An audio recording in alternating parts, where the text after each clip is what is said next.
Chapter 401, Gamora and Star-Lord Second Update.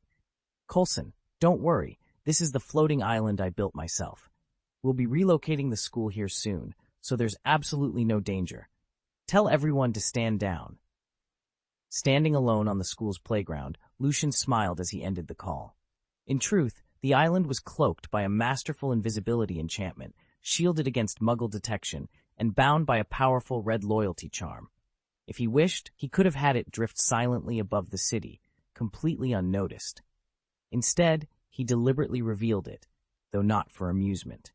He needed to unsettle the government officials and the general public, to remind them of the fear they'd once felt under Cool's reign, and to underscore just how vital the Super Academy had become.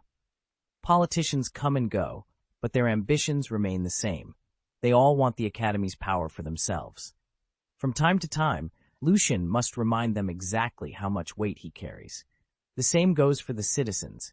Better they remember who holds the strings before they start demanding they be tugged. And so, with the island hovering within view, Lucian prepared to reinforce his message. The Super Academy answers only to him. Lucian reminded himself not to be misled. From the outside, most citizens seem eager to welcome the Super Academy, some even border on fanaticism, but the crowd can be fickle. Just because everyone else appears swept up in the excitement doesn't mean you're the lone voice of reason. Yet unless you're directly involved or privy to the inner workings, it's nearly impossible not to feel its pull. Communication scientists call this phenomenon the spiral of silence.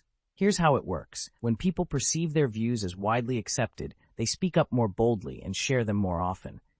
But if an opinion seems unpopular, or worse, gets attacked, those who privately agree tend to fall silent. Each person who holds back only strengthens the prevailing majority, while dissenting voices grow quieter still. And so the cycle feeds on itself, amplifying one side until all opposing views vanish into silence. Lucian leaned back, studying the thin sheaf of notes before him. The core idea was simple. People hate standing alone. They crave companionship, agreement, even if that consensus is manufactured.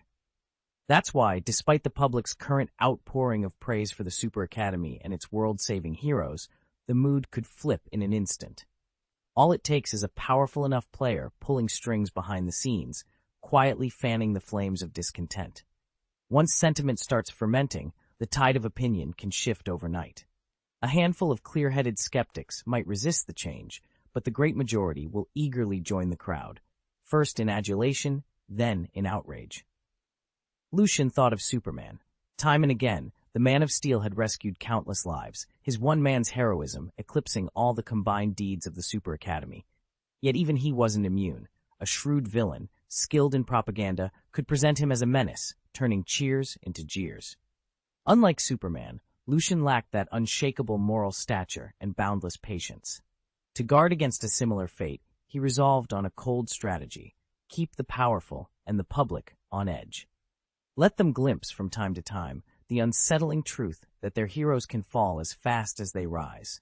In their fear, they would think twice before letting mass opinion become a weapon against him or anyone else. Only then would they grasp the true cost of standing against the Super Academy. Only then would they be clear-headed, no longer swayed by sensational headlines or hollow outrage. When your interests, or your very life, hang in the balance, words alone aren't enough. Lucian ended the call and raised a fresh cigar to his lips. Wolverine leaned back in his chair, that familiar half-smile playing across his face. He'd grown to relish this new life, and he admired Lucian's ruthless efficiency. "The truth is," Wolverine said, watching the smoke drift toward the ceiling, the old Xavier school had its heart in the right place. Everyone cared for one another, but it was frustrating. Mutants there were sitting ducks for government agencies. Some students ended up dragged off for experiments and dissections. Lucian tossed the phone onto the desk. "I'm not blaming Charles. Without him, we never would have found a home among our own kind, or shaken off the old fears. His dream of peaceful coexistence brought us together. But dreams don't shield you from reality." Wolverine nodded slowly. "No, they just delay the reckoning." He studied Lucian's steady gaze. "Soon enough, people will learn what happens when they pick a fight with the Super Academy." Lucian surveyed the assembled students and faculty, his expression calm but resolute. He'd learned by now that unchecked kindness can be dangerous. Mutants teetered on the brink of extinction precisely because their leaders were too forgiving. No matter how powerful someone might be, Charles, in his prime, had almost wiped out humanity in an instant with a single wave amplifier. Their strength meant little if they lacked the steely judgment to use it. In comparison, Lucian's steady hand and willingness to make hard choices made him the natural leader of this new age. Charles still oversaw the school's day-to-day operations, but every major decision passed through Lucian's measured gaze. After all, as he liked to say, if you don't make them fear you, they won't ever learn to listen. With that thought in mind, Lucian lifted his hand and produced a key carved to resemble an ancient stone gateway. Murmurs rippled through the crowd as he held it aloft. "Line up," he instructed, voice carrying across the courtyard. "Form a single file and step through the gate. Effective immediately, our school is relocating to the floating island." Excitement and trepidation mixed on every face as teachers and students passed through the stone arch one by one. A shimmering portal enveloped them, and in an instant they stood upon the island, suspended in the sky by enchantments forgotten by the rest of the world. Once the last student had emerged, Lucian extended his arms and whispered the incantation for the mountain-moving curse. The ground beneath the old campus trembled, walls groaned, and foundations shifted. He had repeated this spell countless times, and he knew every fault line and support beam by heart. There was too much at stake to leave anything behind, not the hidden laboratories, not the vaults of dark technology, nor the arcane wards buried in the basements. Everything that had been built, studied, and perfected over decades would travel with them. As the final tendrils of the curse snapped into place, the old school crumbled into the earth, reborn atop its new island home. Lucian closed his eyes for a moment, picturing the future, a fortress of knowledge and power, a bastion for mutants rising from the ashes of their near extinction. This was only the beginning. "Move it to the center of the island and secure it there," Lucian ordered. While he oversaw the school's relocation, an invisible spaceship slipped down into a remote Florida forest. The hatch hissed open, and a green-skinned woman in a long leather coat stepped out, scanning the trees. "Planet C-53 is barely more than a primitive backwater, no threat from the natives at all," she murmured, tightening her gloves. "But if even Sarnos fears what lies here, I'd better stay sharp." Her name was Gamora Jen Hubeli Ben Teton, scion of the Zehuobeli lines. As a child, she'd lost her parents to Thanos. He claimed her then, raised her as his own daughter, and molded her into the deadliest spy and assassin in the galaxy. Now, her assignment was simple: infiltrate C-53, locate the cosmic cube, and return it to Mad Titan. Only Gamora had her own plan. Once she'd secured the cube, she would sell it to the highest bidder. 4 billion credits would buy her freedom from Thanos' grip. With that thought, she activated her disguise. Pressing a sleek metal plate against her forearm, she watched her gree and skin ripple and fade, turning a flawless ivory. Blending into the shadows, Gamora slipped forward, determined to seize her destiny and break every chain Thanos had ever forged. Lucian was the most formidable spy in the universe, and he knew that every successful infiltration began long before setting foot on the target world. Months before his arrival on Earth, he had immersed himself in its many languages, studied its political structures, and even mastered the subtle quirks of local customs. Disguised now as an unremarkable Earthling, he moved among the crowd with practiced ease, his every gesture calibrated to avoid drawing attention. Stopping in a quiet side street, he slipped a hand into his coat and retrieved a slim, palm-sized device. Crafted by Thanos himself, it could discern the faint energy signature of the cosmic cube, though its power was strictly limited to a single planetary sphere. Lucian flicked it on, watching the display flicker as he swept the instrument over nearby buildings, pavement, and passing pedestrians. He murmured into his hidden comm, "Sensor indicates a faint trace toward the northwest sector. Let's go." Meanwhile, high above Earth, at the closest space jump nexus, something else was stirring. A colossal warship, its black hull emblazoned with the Predator emblem, shuddered into existence, emerging from hyperspace in a roar of energy. Moments later, its engines flared, as it charted a direct course for the planet below. Whatever threat it carried, Lucian reminded himself he would be ready. Chapter 402, A Swarm of Aliens Approaches, Update 1. Yondu, we've reached Turlan Star. Ready for a full-scale assault? A predator in patched leather armor leaned toward the blue-skinned commander, impatience written on his snarling features. Yondu set down the chunk of fried meat he'd been chewing, walked to the viewport, and studied the swirling blue planet below. He shook his head. No, he replied calmly. You two stay behind in case we need covering fire. I'm taking a small squad, Lucian included, and heading down to secure the cosmic cube. The leather-clad hunter scoffed. Why waste time? Turlan's civilization barely scratches interstellar flight. We could storm their capital, eliminate any resistance, and seize the cube within hours. Hesitate now, and we'll find the prize already in someone else's hands. At his side stood a scarred veteran whose face was marked by jagged lines, as if struck by lightning. He gave a low growl of agreement with the impatient hunter. 3 days ago, a mysterious patron had posted a staggering 1 billion credit bounty on the cosmic cube, publicly naming Turlan Star as its hiding place. Since then, pirates, mercenaries, and bounty hunters across this quadrant had scrambled to stake their claim. Yondu's gaze remained fixed on the planet's surface. Let them rush in, he murmured. We'll be ready. Lucian stared at the hollow display, disbelief etched on his face. A 1 billion credit bounty, far and away the largest reward ever offered, yet the mission itself was almost laughably simple. Recover a single artifact from Turlan Star, a backwater world barely advanced enough to power a ground vehicle. In any high-security system like Sandar Star, bounty hunters would break a sweat just finding the place. On Blue Star, though, Talon was little more than a blip on the scanner. No defenses, no surprises, no real threat. It was precisely that lack of challenge that drew every small-time pirate, looter, and gun-for-hire out into the black. Nobody could resist 1 billion credits for a straightforward grab-and-go. Compare that to the second-ranked contract, assassinate the Mad Titan Saros. Even if Saros's ransom matched Lucian's target, no sane mercenary would dare face the Titan's mountain of muscle and madness for anything less than the cost of a warship. Turlan Star's coordinates weren't some heavily guarded secret either. Lucian's team had been there on a side job more than 20 years ago, so they knew exactly where to drop in. That gave them only a few hours head start over other Predator-class hunters, the class that specialized in high-risk, high-reward contracts. But on a world this empty, a few hours meant everything.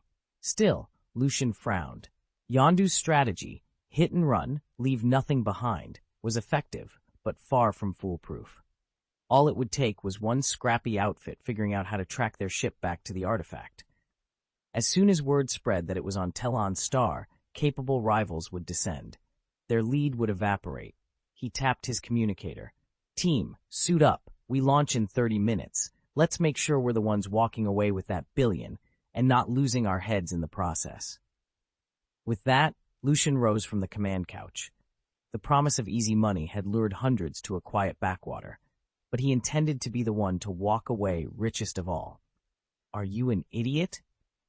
Do you really think this is just some backward, low-level world? Yondu's voice crackled through the hold as he kicked the trembling Predator lieutenant to the deck. He loomed over the fallen warrior, eyes blazing. Last time I came here to pick up Lucian, I ran a full scan on this blue planet. It's under Asgard's protection, part of the Divine Realm. That's also why the Nova Empire never bothered to station troops in this sector. Divine Realm? Asgard? The looters exchanged uneasy glances. Whispers rippled through the ranks. Asgard was the stuff of legends, millennia-old gods whose personal combat prowess was unmatched, whose technology dwarfed even the Krees. A bounty of 1 billion, end credits meant nothing if you risked their wrath. Yondu spat on the deck. Kraglin, he barked, nodding toward a wiry predator at his side. Wake that brat, Lucian. Tell him it's time to go home. Within moments, the enormous predator mothership winked out of normal space. In its place, a single scout craft, sleek and deadly, darted toward Earth. Through atmosphere and cloud cover it plunged, finally coming to rest in a quiet stretch of Missouri farmland. The stage was set, and Lucian would soon awaken to find his life, and perhaps the fate of 2 worlds, about to change forever. 3 hours later, a stream of starships bearing all sorts of emblems poured out of the jump point and hurtled toward Earth. In one of the smaller vessels, a raccoon, maneuvering with uncanny skill, yanked the throttle to its limit. He weaved through a field of meteorites, overtaking the ship ahead in a blur of sparks and hull plating. Groot, did you hear that? 1 billion credits. Once we've got our hands on that cosmic Rubik's Cube, we'll be rich beyond our wildest dreams. Nobody's stealing my bounty, he shouted, grinning back at the towering, tree-like companion seated behind him. Meanwhile, on the shattered surface of Titan, Elder Chitauri knelt before the throne, where Thanos, his skin the color of bruised velvet, surveyed the horizon with cold detachment. Clutching the psychic scepter, the elder spoke in a steady voice. "My lord, as you commanded, the bounties have been issued. Plunderers and hunters are already en route to the Terran star system." Thanos rose, his cloak whispering over cracked stone. A slow, satisfied smile curved his lips. "Excellent. Then all that remains is Gamora's arrival. She's never failed me before, and I doubt she'll start now." Lucian's entire campaign had been meticulously planned from the start. His real objective was far more than territorial conquest or personal glory. It was the recovery of the fabled space gem, hidden somewhere within the Terran star system.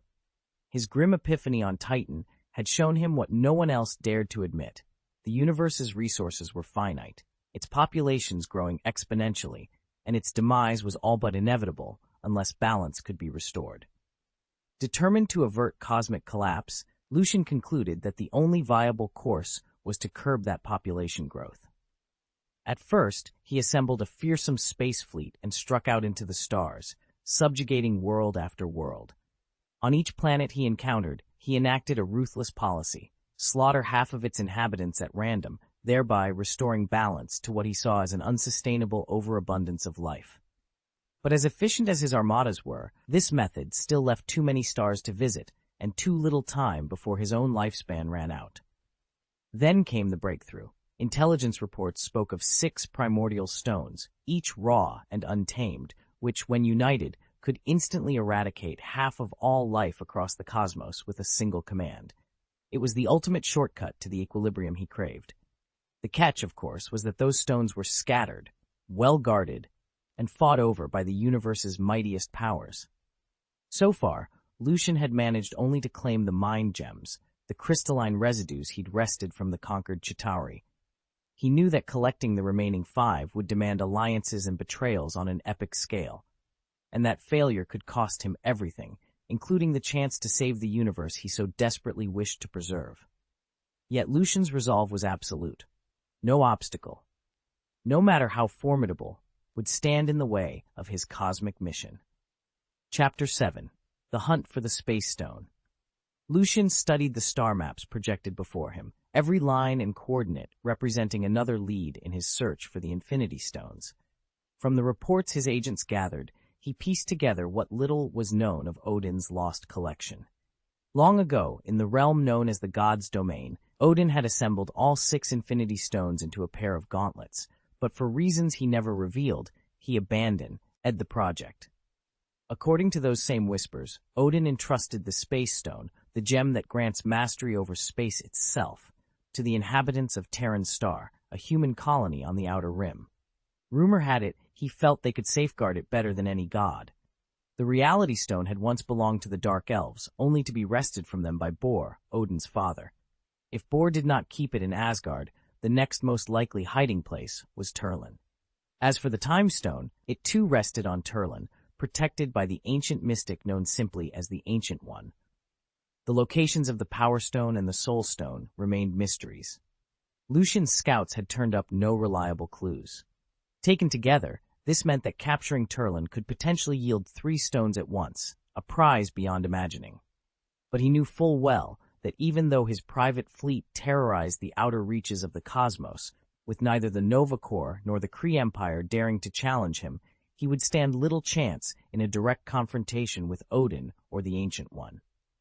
Force was out of the question. Lucian would need subtlety and cunning. His first objective became clear: secure the Space Stone on Terran Star. With that objective in hand, the rest would fall into place, or so he hoped. He tapped a control panel, and the holomap zoomed in on Terran's orbit. The human garrison is small, he mused, but well-trained. If they suspect anything, they'll call for reinforcements. He paused, weighing his options. Trading for the gem was impossible. Any offer he made would tip his hand. A frontal assault would draw the attention of Asgardians and Earth's defenders. We'll go in quiet, he decided. Infiltration teams only, elites trained for extraction. No alarms, no casualties, just the stone. Lucian straightened, resolve hardening in his gaze. He owed nothing to the old gods, nor to the so-called guardians of time and reality. He would wield these stones himself and reshape existence to his will. All preparations, he ordered his lieutenant, and notify the Shadow Fleet. We depart in 3 rotations. By then, I want every possible detail on Terran's defenses. If we slip in and out with the Space Stone, the next targets will be ours before anyone even knows what happened. The lieutenant bowed and left. Lucian remained alone in the darkened control room, staring at the pinpoint of light that marked Terran's orbit.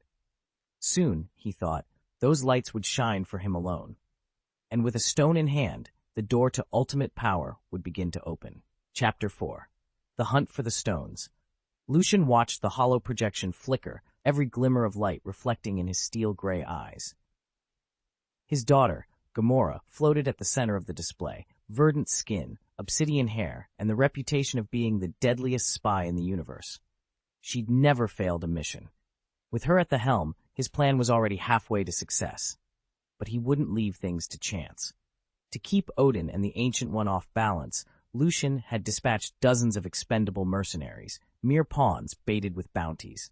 Even if those diversions collapsed, the information they uncovered would prove invaluable. Every skirmish in the outer systems revealed another layer of defense, another weakness to exploit in the coming invasion. His target was clear, all 6 Infinity Stones. Already he clutched the Mind Stone, its pale blue glow a constant hum against his chest. He had tried to test it against Odin's shield and the Ancient One's mystic wards, both held firm. Not yet enough. That's why the next 2 stones were crucial. The Power Stone, with its raw, destructive might, if he could wrest it from Xandar's vault, an entire planet's arsenal would bow to him.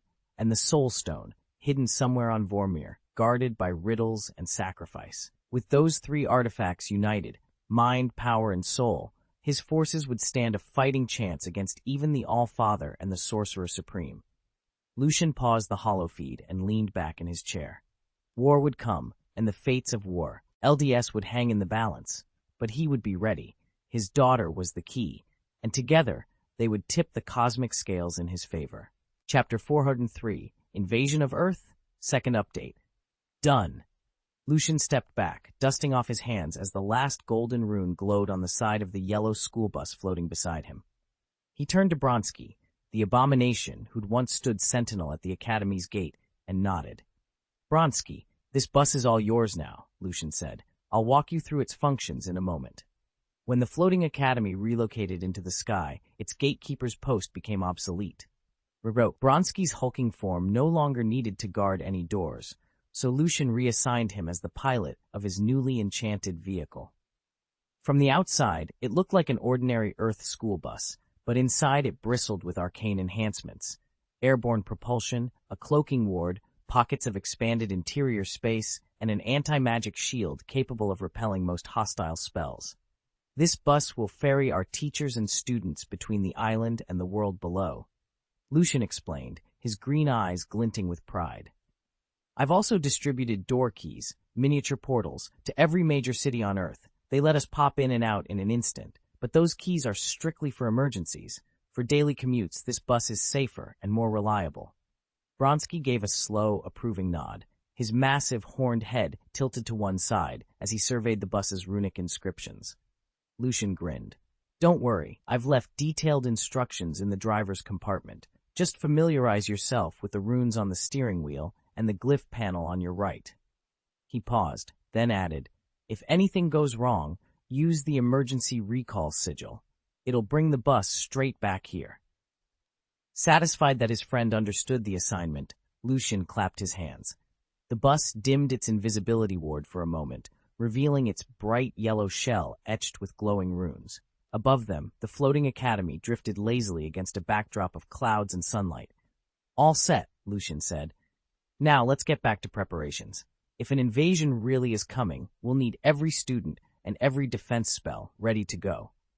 With that, Bronsky climbed into the driver's seat, and the school bus, now more magic wagon than mundane vehicle, rose silently into the sky, invisible once more as it headed toward the city below.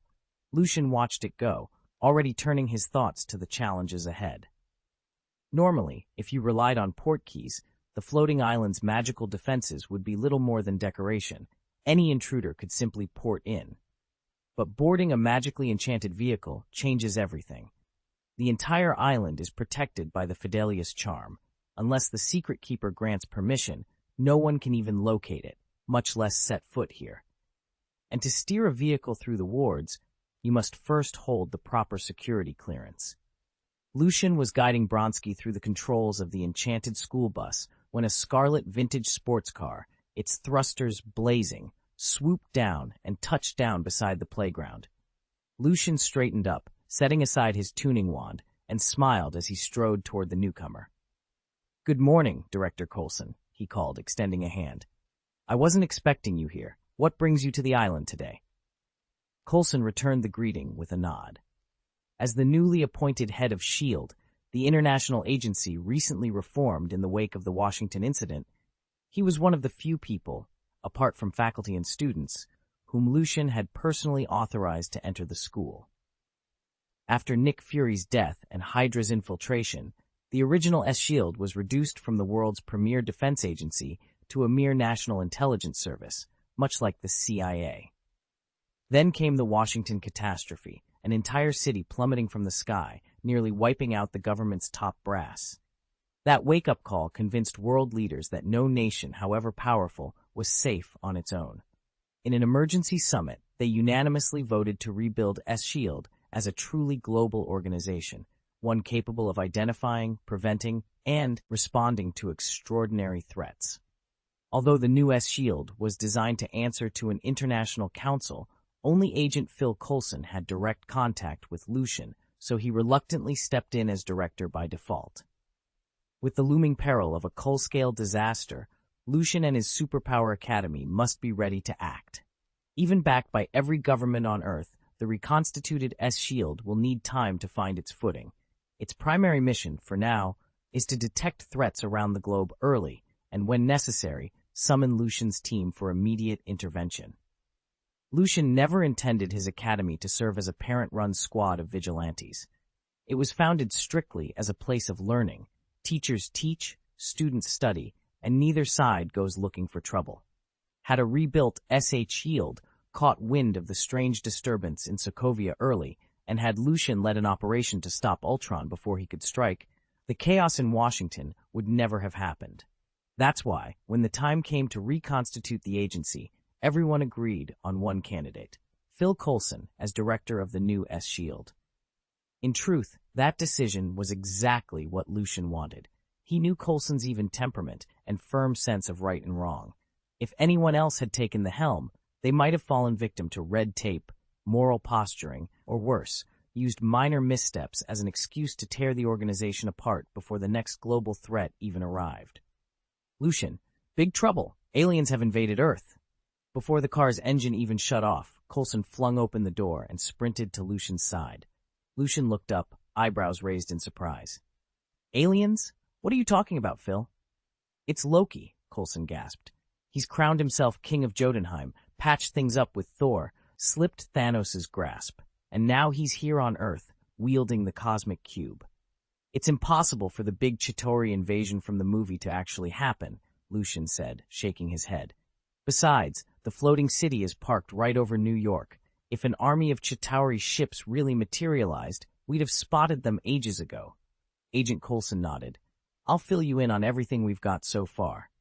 30 minutes ago, satellites detected a massive fleet of alien vessels forming up in Earth's orbit. Some of those ships went completely invisible to our sensors. The rest made no effort to hide, and we watched them descend into the atmosphere." Lucian frowned. "How did the governments react?" "They were caught off guard," Coulson admitted, "but they moved quickly. Major powers scrambled defense satellites and interceptor craft, treating the situation as if the worst had already happened. Because if this really is an invasion force, we can't afford to hold back. So while a handful of those ships were intercepted and destroyed, the vast majority landed successfully. After touchdown, our teams lost track of them. They've jammed our searches with technology that's frankly beyond anything we've got here on Earth. Lucian's jaw tightened. So there could be dozens or hundreds of alien vessels hidden right now, anywhere on the planet. Coulson's expression was grim. Exactly. And if we don't locate them fast, who knows what they're planning? Word of the alien landings spread faster than any government could contain. Witnesses from every continent sent footage to the media, and soon news crews everywhere were broadcasting live. Panic was mounting, and world leaders realized they had no choice but to turn to Lucian, Earth's most skilled investigator of extraterrestrial phenomena, to locate the invaders and uncover their intentions. In emergency sessions behind closed doors, heads of state sat in grim silence. If these newcomers meant to wage war, Earth's current technology would be hopelessly outmatched. A failed defense could bring global catastrophe. A huge fleet of alien ships has touched down, Phil Coulson reported, voice tense. They're scattered across the planet, in every major region, and the vessels don't even share a common design. Lucian studied the intelligence slides without betraying his concern. Then he looked up, met Coulson's anxious gaze, and placed a reassuring hand on his shoulder. "Phil, believe me, it's not as dire as it seems," he said quietly. A confident smile eased the knot in his own stomach. "We've dealt with tougher challenges. Now let's find out who they are and what they really want." "I'll take care of it," Lucian said, folding his arms. "But we need to fast-track the plan to open admissions offices in every country." Coulson nodded. "According to our intel, these invaders aren't large-scale forces like Thanos' Legion, the Nova Empire, or the Kree Empire. They're more like lone predators or hired bounty hunters." Lucian raised an eyebrow. "Bounty hunters? On Earth?" "Exactly," Coulson replied. "If you capture a few and access their memories, their motives will become obvious. It's hardly a major threat, certainly nothing that bothers me now that you've grown so powerful." Lucian leaned back, considering the assessment. "Then what does worry you?" Coulson's expression darkened. "Only one thing, the invasion of a dimensional demon god. That would give me real cause for concern." Chapter 404, A Rare Real-World Battle, Update 1. Lucian sat across from Director Coulson in the war room, the hum of urgency filling the air. Reports of the alien invasion scrolled on the holoscreens behind them, an unprecedented threat to every corner of the globe. "Once we've neutralized this invasion," Coulson said, his gaze steady, "I want an academy admissions office in every major city, worldwide, within 1 week." Lucian studied him for a moment. "You really think the governments will sign off on that?" "Absolutely," Coulson replied. "Their priority right now is protecting their citizens. They won't turn down even a single admissions office if it means helping them defend against extraterrestrial forces." A slow smile spread across Lucian's face. "That's exactly what Professor Charles has been pushing for. He's wanted branch offices everywhere, so gifted kids no longer have to scrape together the fare to New York just to apply." He paused, remembering the frustrating delays. Despite the Superpower Academy's reputation and the obvious benefit to national security, governments had balked at hosting such a facility on their soil. Their hesitance, coupled with Charles's gentle diplomacy, had stalled the project for months. Now, with an alien invasion threatening humanity itself, political leaders had finally relented. Lucian leaned back in his chair, relief washing over him. At last, every child born with special abilities would have a fair shot at admission without barriers of distance or expense. "Then it's settled," Coulson said, tapping a control panel. "I'll notify the UN and the Security Council. We launch the counteroffensive at dawn and set the admissions plan in motion immediately afterward." Lucian nodded. Outside, the first waves of Academy agents and allied forces were already mobilizing. A new era was beginning, one in which the Superpower Academy's reach would finally match its promise. And for countless young talents around the globe, the path to unlocking their potential would no longer be a distant dream. Lucian was already aware of the situation, but his thoughts were consumed by his studies in magic and alchemy, so he hadn't paid it much mind. After all, founding an academy of this magnitude inevitably involves tangled political interests from governments around the world. He couldn't step in every time a minor crisis erupted. Whether it was the admissions office or some diplomatic spat, it would sort itself out eventually. His job was to steer the Academy's overall direction. Day-to-day issues were Charles's and the faculty's concern. Yet today, the world's major powers had asked for his attention on a matter they deemed urgent, so he would set this one to rest himself. Ding-ling-ling!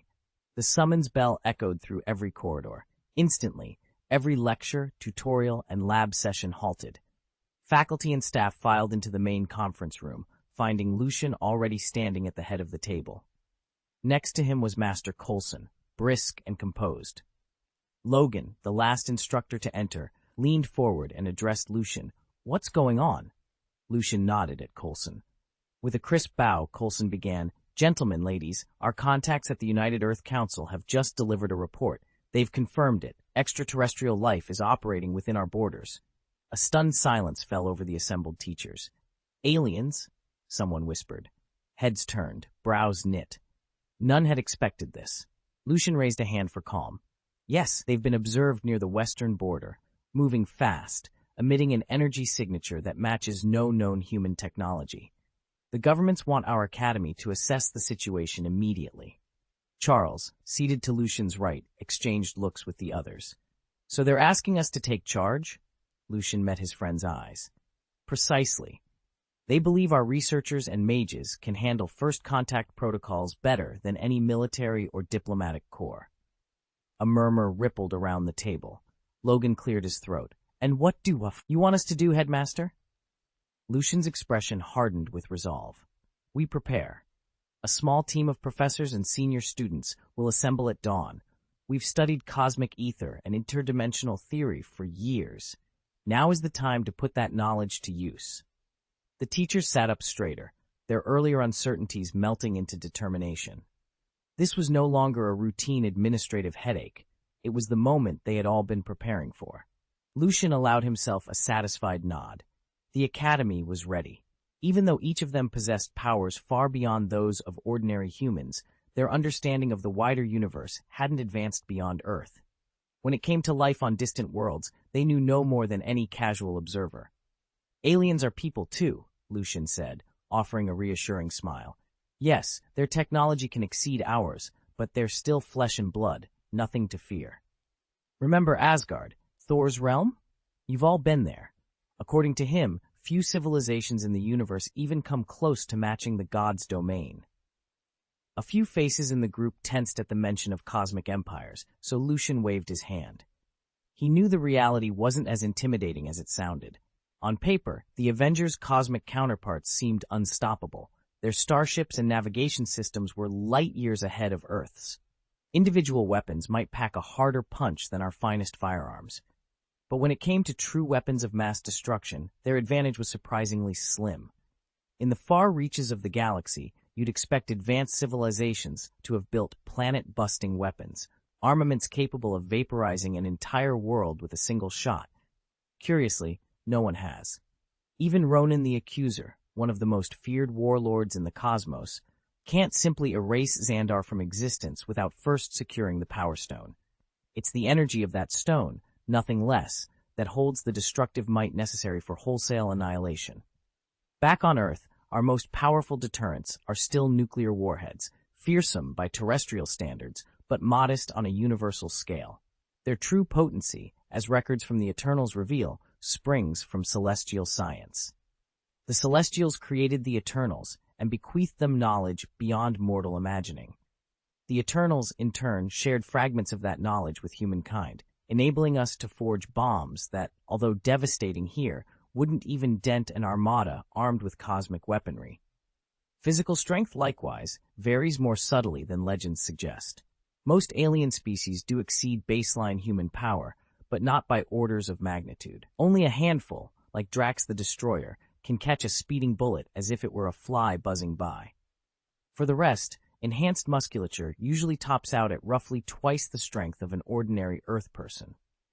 Even the mighty Asgardians, who seem to leap continents in a single bound, measure only about 3 times the power of an average human. In short, the universe keeps its ultimate firepower locked behind esoteric artifacts and cosmic secrets, rather than in brute-force doomsday cannons orbiting every star. Lucian understood this balance better than anyone, a reminder that true power often lies in rare foci of cosmic energy, not in sheer massed force alone. Among the countless races in the cosmos, the Asgardians stand out for their extraordinary physical prowess. Under normal circumstances, those alien predators and bounty hunters, armed to the teeth with advanced weaponry, would overwhelm any of Earth's conventional police or military forces. But when the Superpower Academy's faculty and students take the field, it's an entirely different story. Just look at Wolverine. How many intergalactic foes could survive even one of his strikes? As they thought of Thor and the other divine warriors of Asgard, Lucian's argument suddenly made perfect sense. These aliens weren't the inscrutable, unbeatable forces they'd imagined. Besides, one of the instructors pointed out, this is exactly the kind of real-world LD training opportunity we've been waiting for. Simulators are useful, but there's no substitute for live combat. Lucian stepped forward to organize the response. Here's the plan. Each instructor will lead a team of students. We'll split up and move to the landing coordinates that Coulson's team has identified. Once we're on the ground, we'll work together to apprehend those aliens. With that, the Academy's elite prepared to deploy, ready to put their hard-earned abilities to the ultimate test. Professor Charles will be in overall command of the operation, Lucian said, his tone cool and detached. He had no intention of joining the field team. Everyone being sent was, in his view, a mere subordinate, and he preferred to devote his time to mastering his magic rather than leading a bunch of soldiers into battle. Let Charles handle the tactical details. After all, Charles had worked with the X-Men before and knew how to coordinate large-scale engagements. With Captain Rogers providing S.H.I.E.L.D.'s resources and Tony Stark bound to join in soon, Lucian's presence wasn't strictly necessary.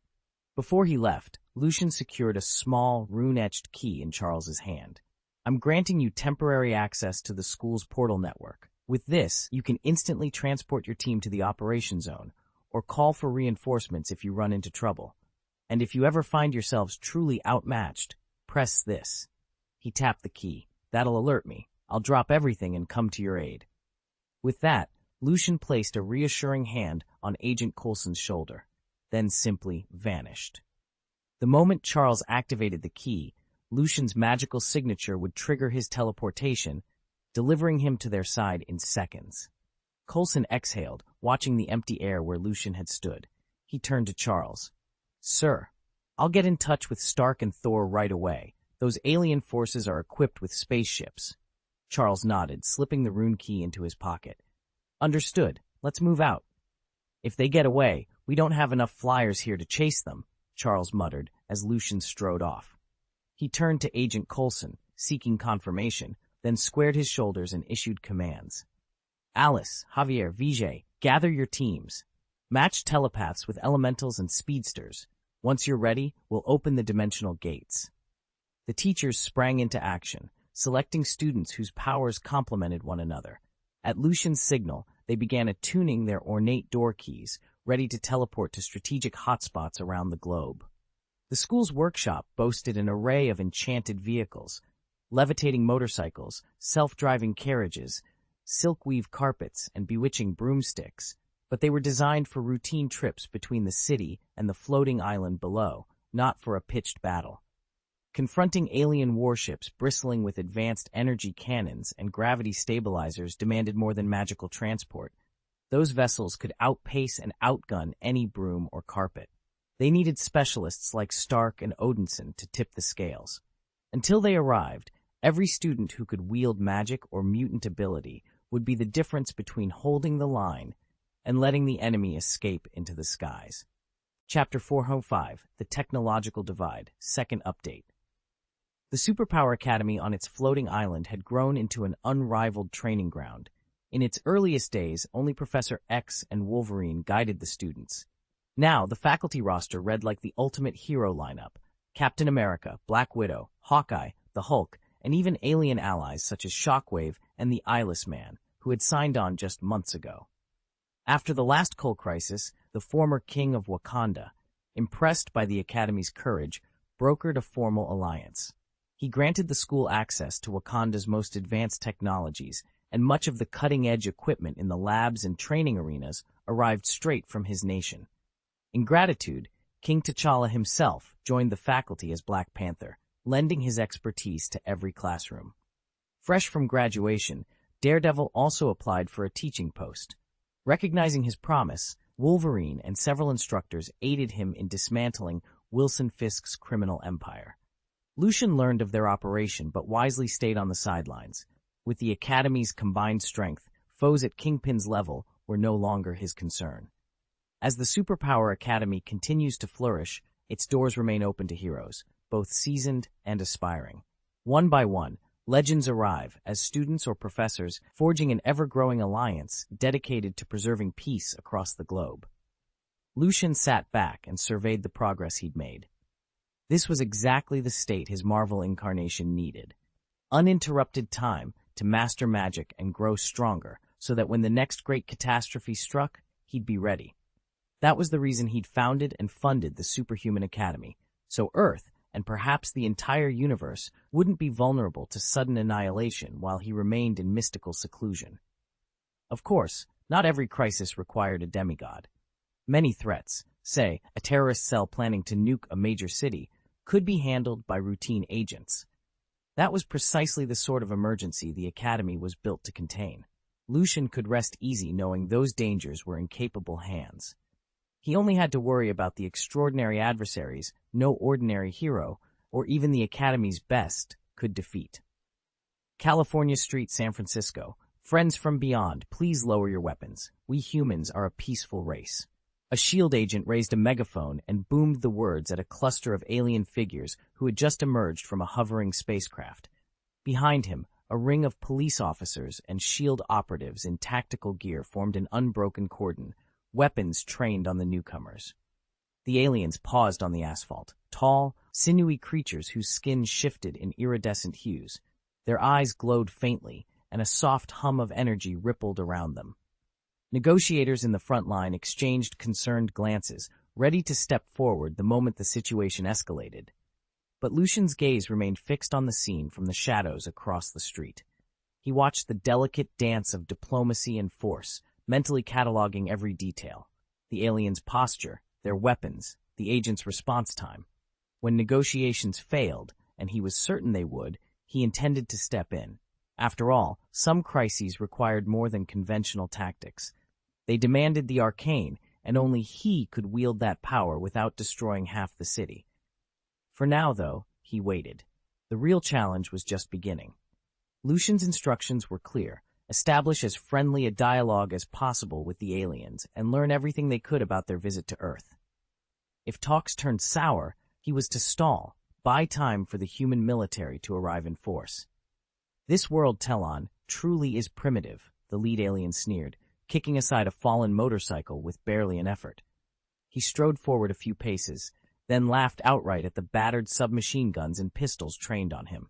His dozen companions tittered behind him, utterly unconcerned by the ragtag human agents and local police forming a loose cordon. Do them, the leader commanded. Meanwhile, breach their networks and extract everything there is to know about the cosmic cube.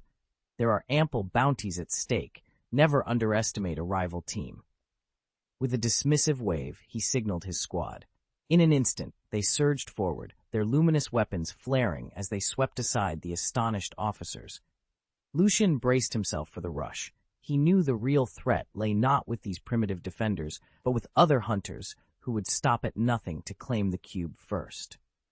Lucian pressed himself against the crumpled hull of an abandoned transport, every muscle coiled like a spring. If they'd faced only bounty hunters, he could have handled it. But predators were a different breed altogether, and far more numerous. His unit numbered barely a dozen, while the Predator strike team boasted at least 100. To make matters worse, this time they were led by Yondu himself, infamous for his brutality. 10 minutes into the firefight, a SHIELD agent, blood matted in his hair, grabbed a noisy bullhorn and bellowed into the compound intercom. Requesting immediate backup. Their firepower is overwhelming. We can't hold them. Despite their numerical edge, their bullets simply rattled off the aliens' armored suits. In return, the Predator's laser rifles reduced an armored car to molten slag with a single shot. They moved with predatory speed, their strength and reflexes eclipsing any humans. As the smoke and dust settled, Lucian surveyed the devastation. Half his team was down or wounded, while the Predators advanced unscathed. He knew they had to call for reinforcements, and fast, if anyone was going to walk out of here alive. Lucian's voice crackled urgently over the intercom. "Hold tight. Armed air support is inbound, and reinforcements will be here any minute." He glanced skyward and saw 4 battered helicopters lumbering in.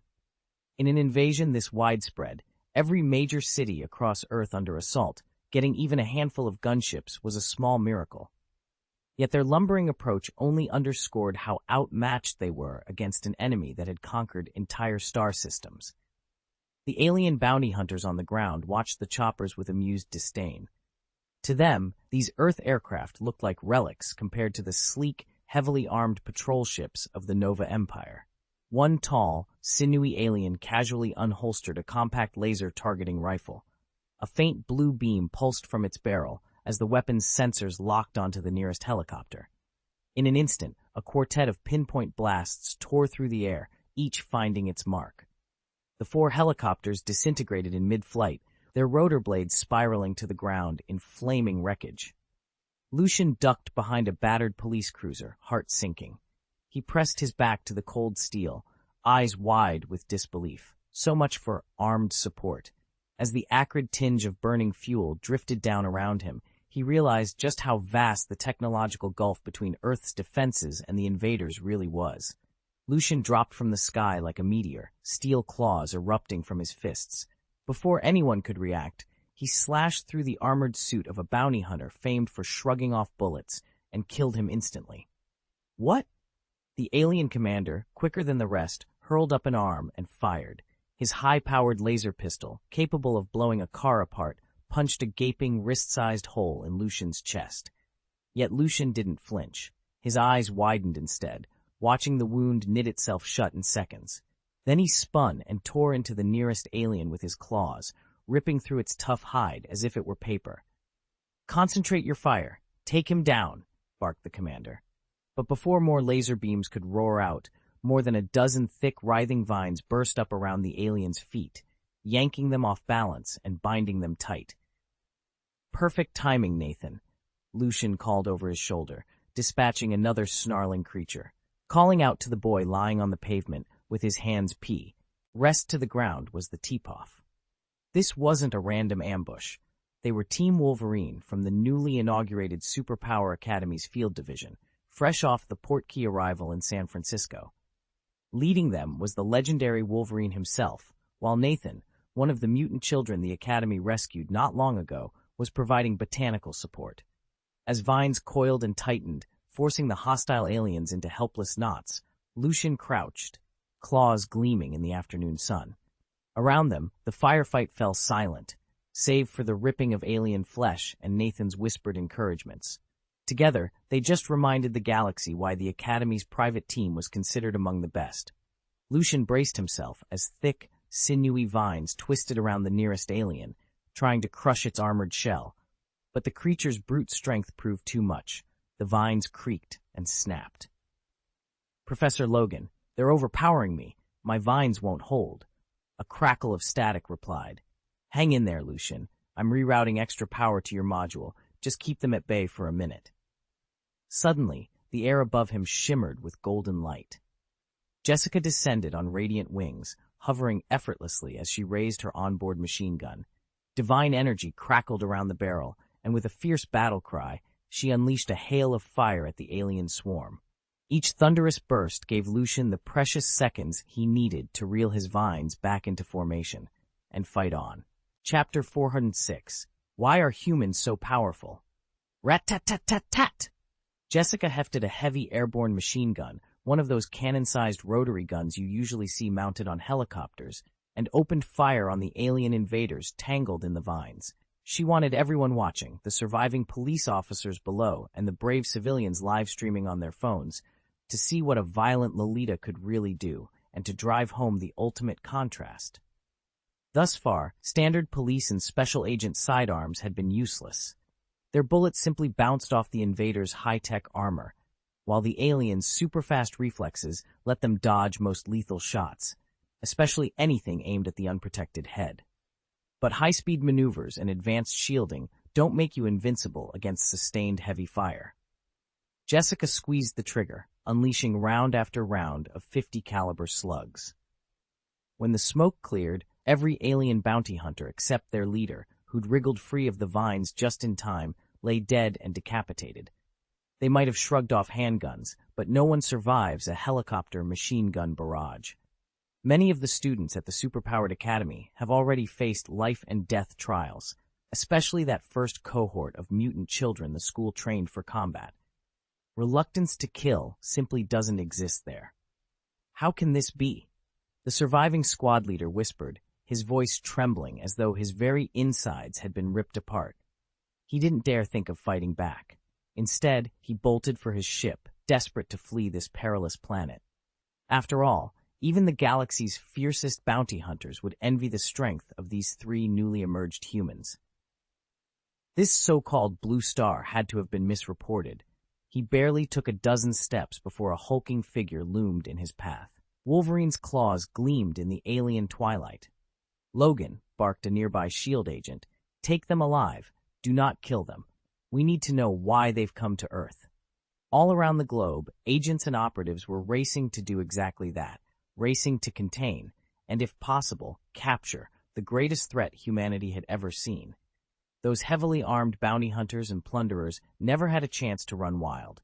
The teachers and students of the Super Academy, backed by timely support from Portkey, descended on them and quickly brought them to heel. In truth, there really weren't any formidable invaders here. Any truly powerful, intelligent force would have sneaked in under cover of darkness rather than stage such a brazen assault. The handful of aliens S-Shield detected proved more flashy than dangerous. Their only edge was slightly more advanced weaponry. A few panicked and tried to flee in their ships, but Tony Stark and Thor intercepted every last one. In under 24 hours, every alien and their spacecraft had been neutralized. Most were cut down in the fierce firefights. A small number surrendered and were taken alive to S-Shield for questioning, with Academy professors on hand to assist.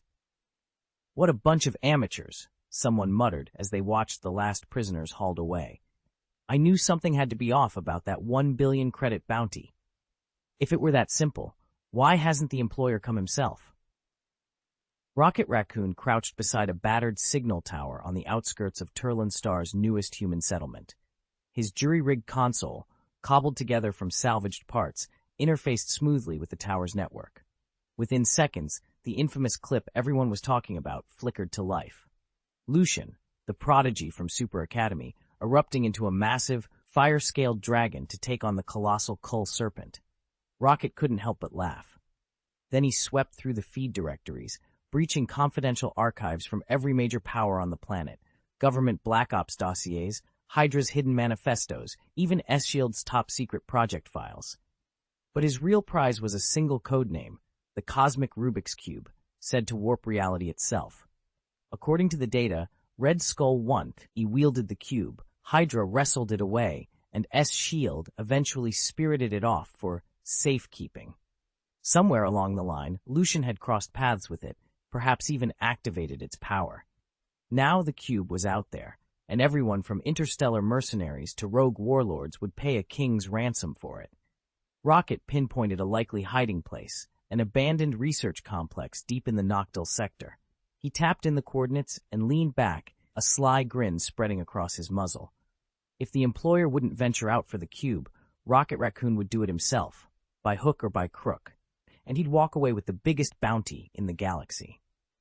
"This planet is no ordinary world," Director Mason muttered, leaning closer to the flickering data slate.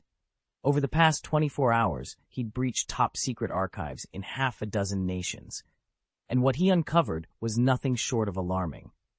Classified dossiers on the Cosmic Cube lay bare, its unfathomable power, its role in past conflicts, and, most disturbingly, clear evidence that the elusive super agent Lucian had made off with the artifact. Since Nick Fury's death and S.H.I.E.L.D's subsequent reorganization, the lion's share of sensitive intelligence had landed squarely in the hands of global power players, most notably a clandestine U.S. network that had quietly absorbed nearly every lead on the cube. In the wake of Hydra's collapse, analysts across the world had pored over satellite feeds and intercepted communications, stitching together a stark projection. There was a 70% probability that Lucian, operating from the Super Academy, now possessed the cosmic cube. Yet no one dared confront him or challenge the Academy's formidable influence to reclaim it. Mason tapped the edge of the data slate, bringing up a three-dimensional schematic of the famed floating city. Its drifting spires and shielded perimeter had become Lucian's private fortress. "If we're going to complete our mission," he said into his comm unit, "we must find a way in, undetected. Only then can we retrieve the cube before he unleashes its power and turns the world to ash." He studied the rotating image, every hover pad and anti-air turret. However he looked at it, there was only one certainty: infiltrating the floating city wouldn't be simple. But if they failed, Earth wouldn't stand a chance. Gamora crouched behind the low parapet of a midtown rooftop, arms folded, as she watched a small commotion unfold below. A squad of burly bounty hunters, dogs on the trail of high-paying prey, were being systematically disarmed and subdued by a lone man wielding a gleaming shield, flanked by a half-dozen wide-eyed children. The man moved with effortless precision.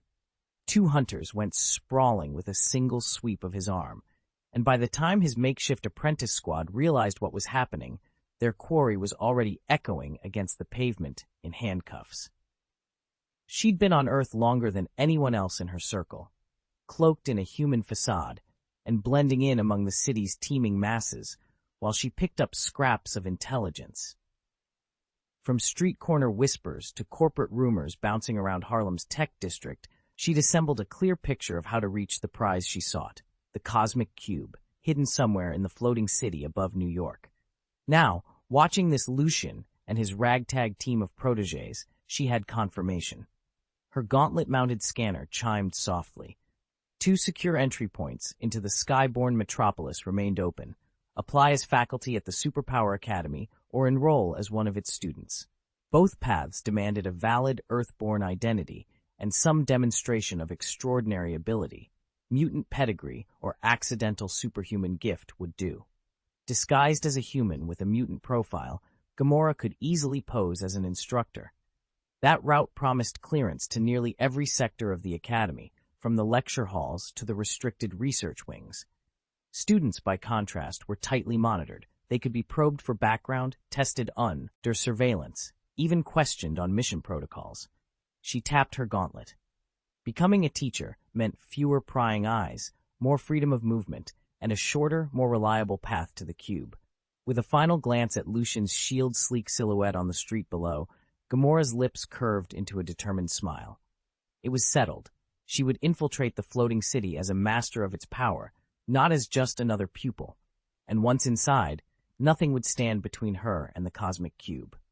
Thanks to the locator device, we'll zero in on the cosmic cube in no time and get off this rock before things go sideways.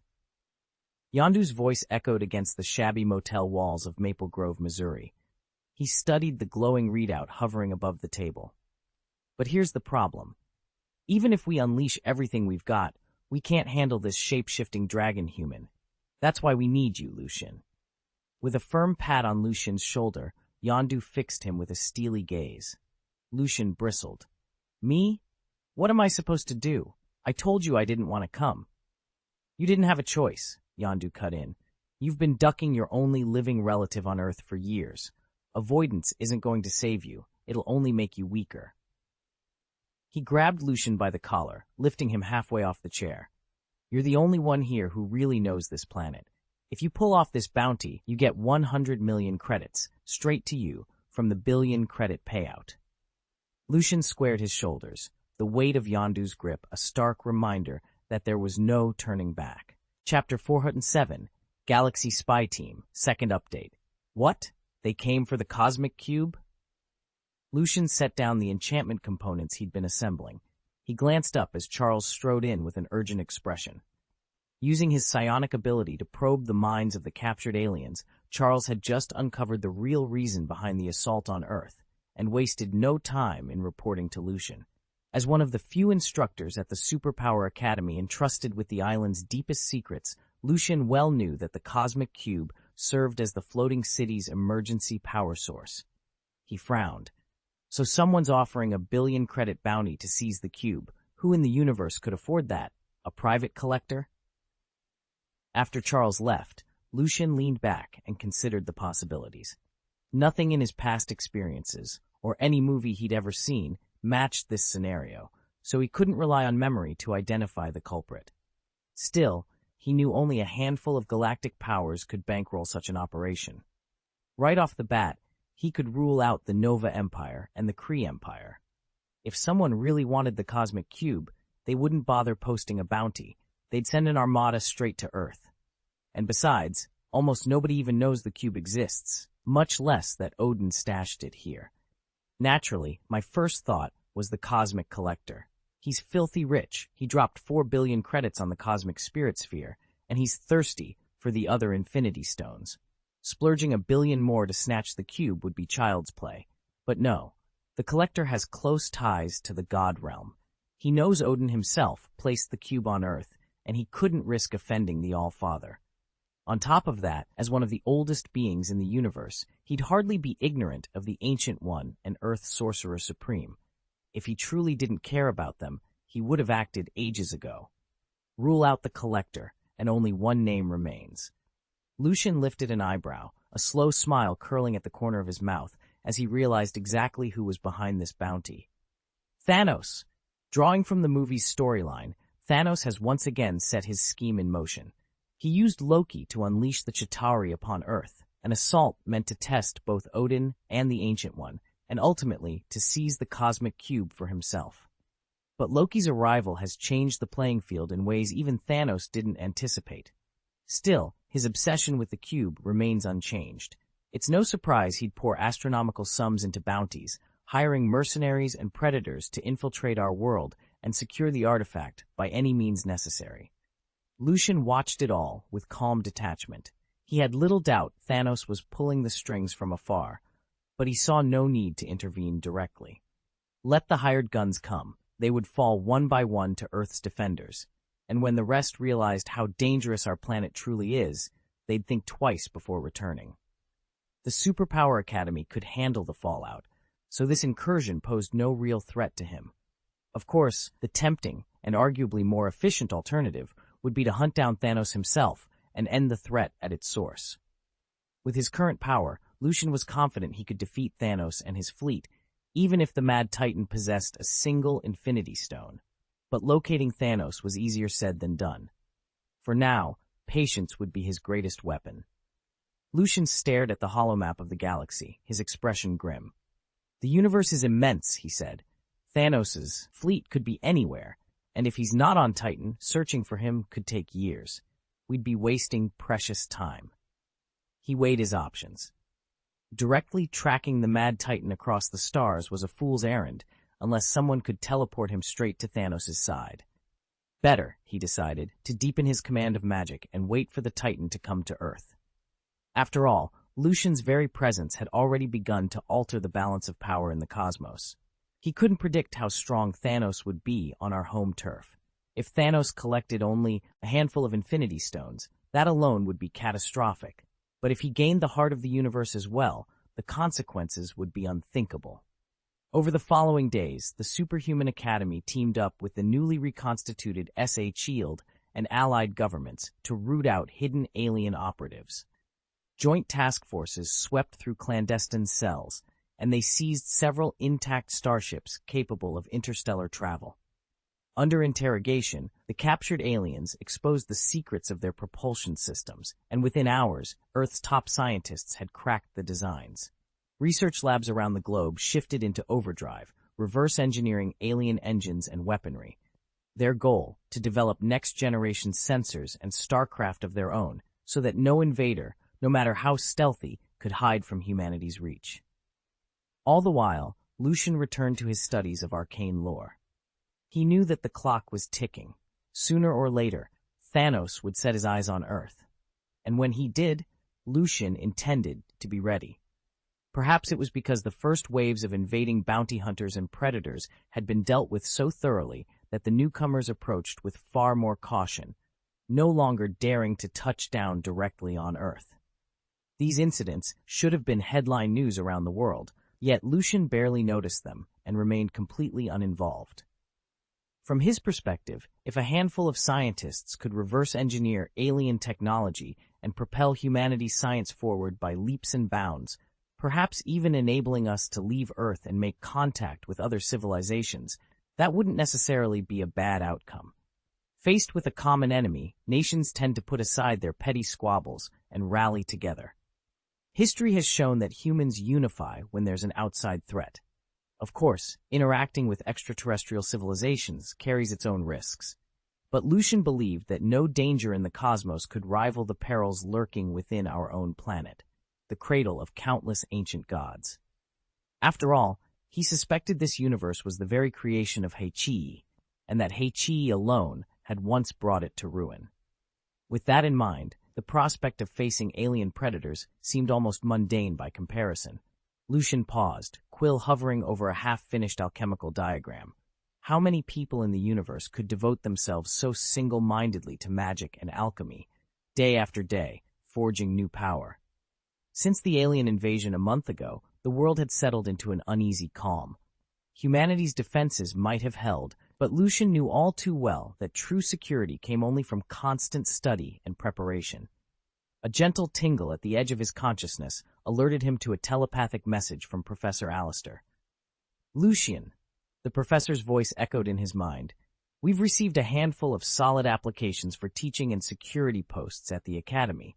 Interviews begin today on the island campus. I'd like you there." "Understood," Lucian replied, straightening his back. He tucked his notes away, slipped on his coat, and opened the door to the brisk morning air. He didn't usually concern himself with every new student. Most graduates left the academy anyway, some to ordinary lives, others to serve in external forces. He reserved his special scrutiny for those who stayed on staff, a discreet review of memories to be sure. But incoming teachers and security guards were an entirely different matter. These were the people who would manage classrooms, guard the perimeter, and access the academy's deepest secrets. If any one of them proved untrustworthy, the consequences could be far more dangerous than any alien threat. With that in mind, Lucian set off across the island, every sense alert for the slightest irregularity. Lucian knew that Professor X was more than capable of running background checks like this. But the professor had a strict rule: never probe someone's memories without their consent, especially if that person might one day be a colleague. So Lucian, as the SKE, OUL's principal, had taken it upon himself to do the legwork. After all, how could he welcome new teachers and staff without getting to know them first? He stepped into his office, where Professor X's file sat waiting on his desk. Lucian picked it up, flipped it open, and couldn't help laughing aloud. What on earth is this? The Galactic Spy Team? He turned the dossier over in his hands, studying the photos and readouts Professor X had compiled. Distinctive faces paired with extraordinary abilities and strange, otherworldly aliases. Lucian easily recognized 5 of them. Gamora, the deadly markswoman with a razor-sharp edge. Star-Lord, the charming scoundrel blaster at his hip. Yondu, the arrow-wielding hunter with that unforgettable blue fin. Rocket, the feisty engineer whose tinkering genius bordered on madness. And Groot, well, Groot. Lucian shook his head, still grinning. A galactic spy team, indeed. He could only imagine what the faculty lounge conversations would be like. With this lot on staff, the year promised to be unforgettable. Carefully, he replaced the dossier on his desk. It was time to meet his new hires and welcome them to their first day at Xavier Academy. Chapter 408, Earth Immigration Plan, Update 1. Lucian surveyed the row of immigration applications before him. Gamora, Star-Lord, and Rocket Raccoon had each applied for a teaching position. Yondu put himself forward as a security guard, and Groot was listed as a gardener. He opened Gamora's dossier first. The photo showed a dark-skinned woman whose listed attributes boasted extraordinary physical fitness and expert skill in close-quarters combat, especially with short swords. Her place of origin was described simply as a very, very remote city. At first, Lucian never doubted it was the real Gamora, but then he caught sight of the name printed on the form, Gamora. Suddenly, all his earlier theories about Thanos' lieutenant came rushing back. How could Earth have someone by that exact name? The more he thought about it, the more convinced he became that this was just someone with an identical name. After all, this was Earth, and no one here would recognize a legendary warrior from beyond the stars. Next, he turned to Star-Lord's file. The address provided matched Peter Quill's childhood home on Earth, though it had clearly been tweaked, and there was no official record of any disappearance at the time he supposedly left. His skills were listed as athletic ability far surpassing normal humans and fluency in multiple Earth languages, and predictably, his name remained unchanged, Peter Quill. Star-Lord is half human, half celestial. Even before he's fully awakened his celestial heritage, his strength and resilience far exceed any ordinary Earthlings. Otherwise, he never could have kept pace with the Marauders or held his own fighting alongside Gamora. He also speaks every human language fluently, though I suspect he leans on some hidden high-tech translator for the more obscure tongues. Yondu, who cheerfully insists on being called Star-Lord's uncle, wields an even stranger talent. He can direct metal arrows with nothing more than a sharp whistle. Rocket Raccoon, for his part, claims to be a mutant whose body was drastically altered and whose brain was supercharged. His knack for invention and engineering speaks for itself. And Groot, Rocket's little brother, as Rocket puts it, is another mutant-altered life form, a walking tree man with a limited intellect who can say nothing but, "I am Groot." Given how many mutants and inhumans undergo dramatic physical transformations when their powers manifest, even to the point of looking like literal raccoons or sentient trees, there was absolutely no reason for Charles or Logan to doubt any of their stories. Interesting. Let's see how you clowns plan to steal the Cosmic Cube. The sudden appearance of that ragtag intergalactic team had disrupted Lucian's quiet days of studying magic.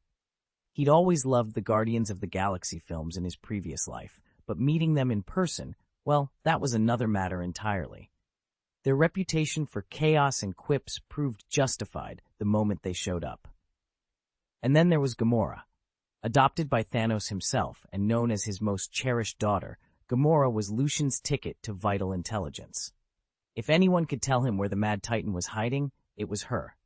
Besides, the recent alien incursion had filled the skies with warships, an unexpected opportunity. Lucian began to wonder if he could mount a small sortie, slip past the fleet, and eliminate Thanos before the Titan had a chance to react. He reminded himself that this strange, starless void could magnify even the smallest actions into world-shattering events. Better to strike now, while the risk was manageable and the cost still low. Yet he also knew one thing above all. Taking on Thanos was no trivial matter. The Titan's power and resources were unmatched. If Lucian was going to pull this off, he needed perfect timing and absolute precision. Otherwise, the entire universe might pay the price. Lucian hesitated for only a moment. If you truly knew in advance that someone would slaughter countless innocents in the future, but you hadn't acted yet, would you feel guilty killing him now to prevent it? Not when it came to Thanos. The Mad Titan's body count already dwarfed any other being in the cosmos. Every time he seized a world, he snapped away half of its life without warning or mercy. No one, no force, no army could match the scale of his cruelty. And yet this latest alien incursion had unexpectedly given Lucian a new opportunity, what some called Thanos' Earth immigration plan. In his own twisted way, Thanos believed that by thinning out life across the universe with the Infinity Stones, he could solve an even older, more existential threat to Earth. Since the dawn of time, the Celestials, those godlike architects of creation, had been the universe's greatest builders. Like tireless bees, they spun galaxies into existence, seeding stars and planets and guiding the cosmos toward ever greater complexity. But every time a new celestial emerged, it required the ultimate sacrifice, one world and all its inhabitants annihilated utterly to fuel its birth. From a purely cosmic standpoint, this grim exchange made sense. More celestials meant more worlds, more stars, more life, an ever-expanding universe. Yet for the beings trapped on those planets, it was a nightmare of genocide. Thanos dealt in death on an unimaginable scale, but so too did the Celestials, albeit in the name of cosmic balance.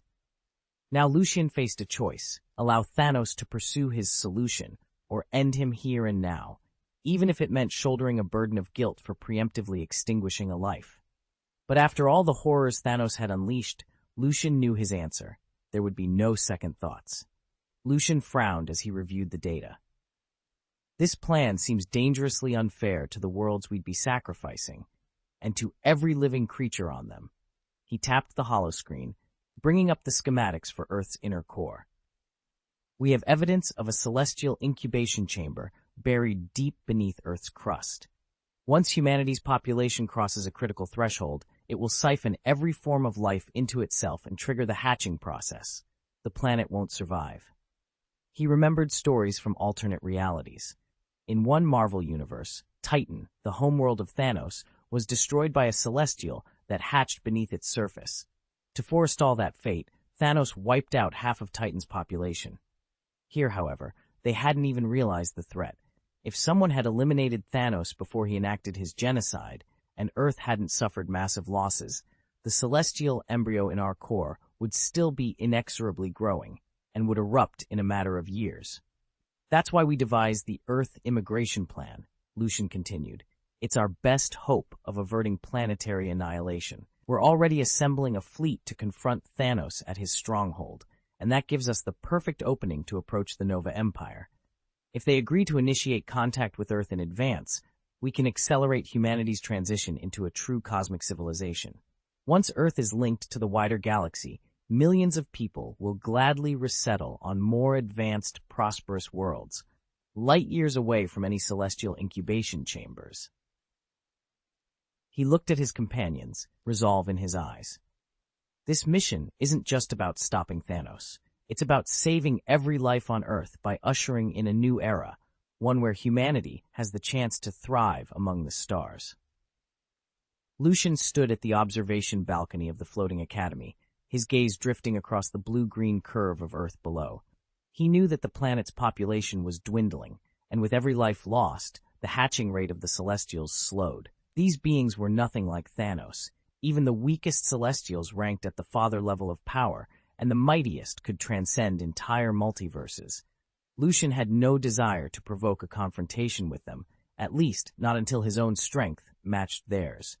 He turned away from the window, resolve hardening in his chest. Apparition! In an instant, the world blurred.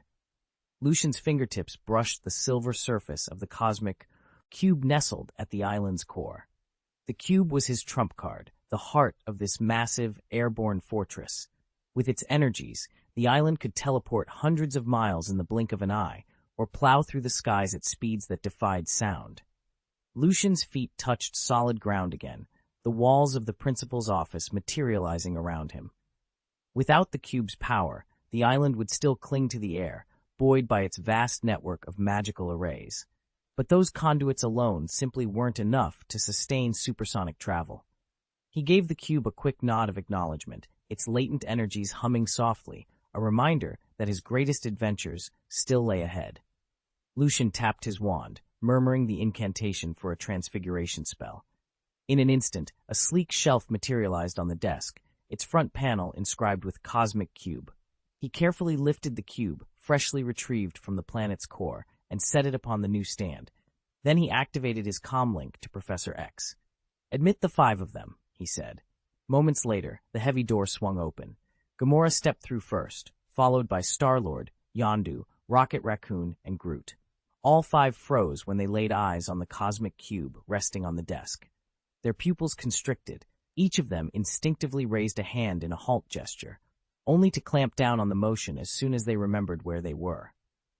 Behind that desk sat the most fearsome individual on the entire planet, Lucian, Dean of the Superpower Academy. Rumor had it that he could transform into a monster kilometers in length, an adversary so formidable that only the Kree Empire's Sentinel Corps dared to oppose him. Each Sentinel was a war machine the size of a small moon, capable of effortlessly obliterating ordinary space vessels. Against such a force, these 5 intergalactic outlaws knew better than to show anything but utmost respect.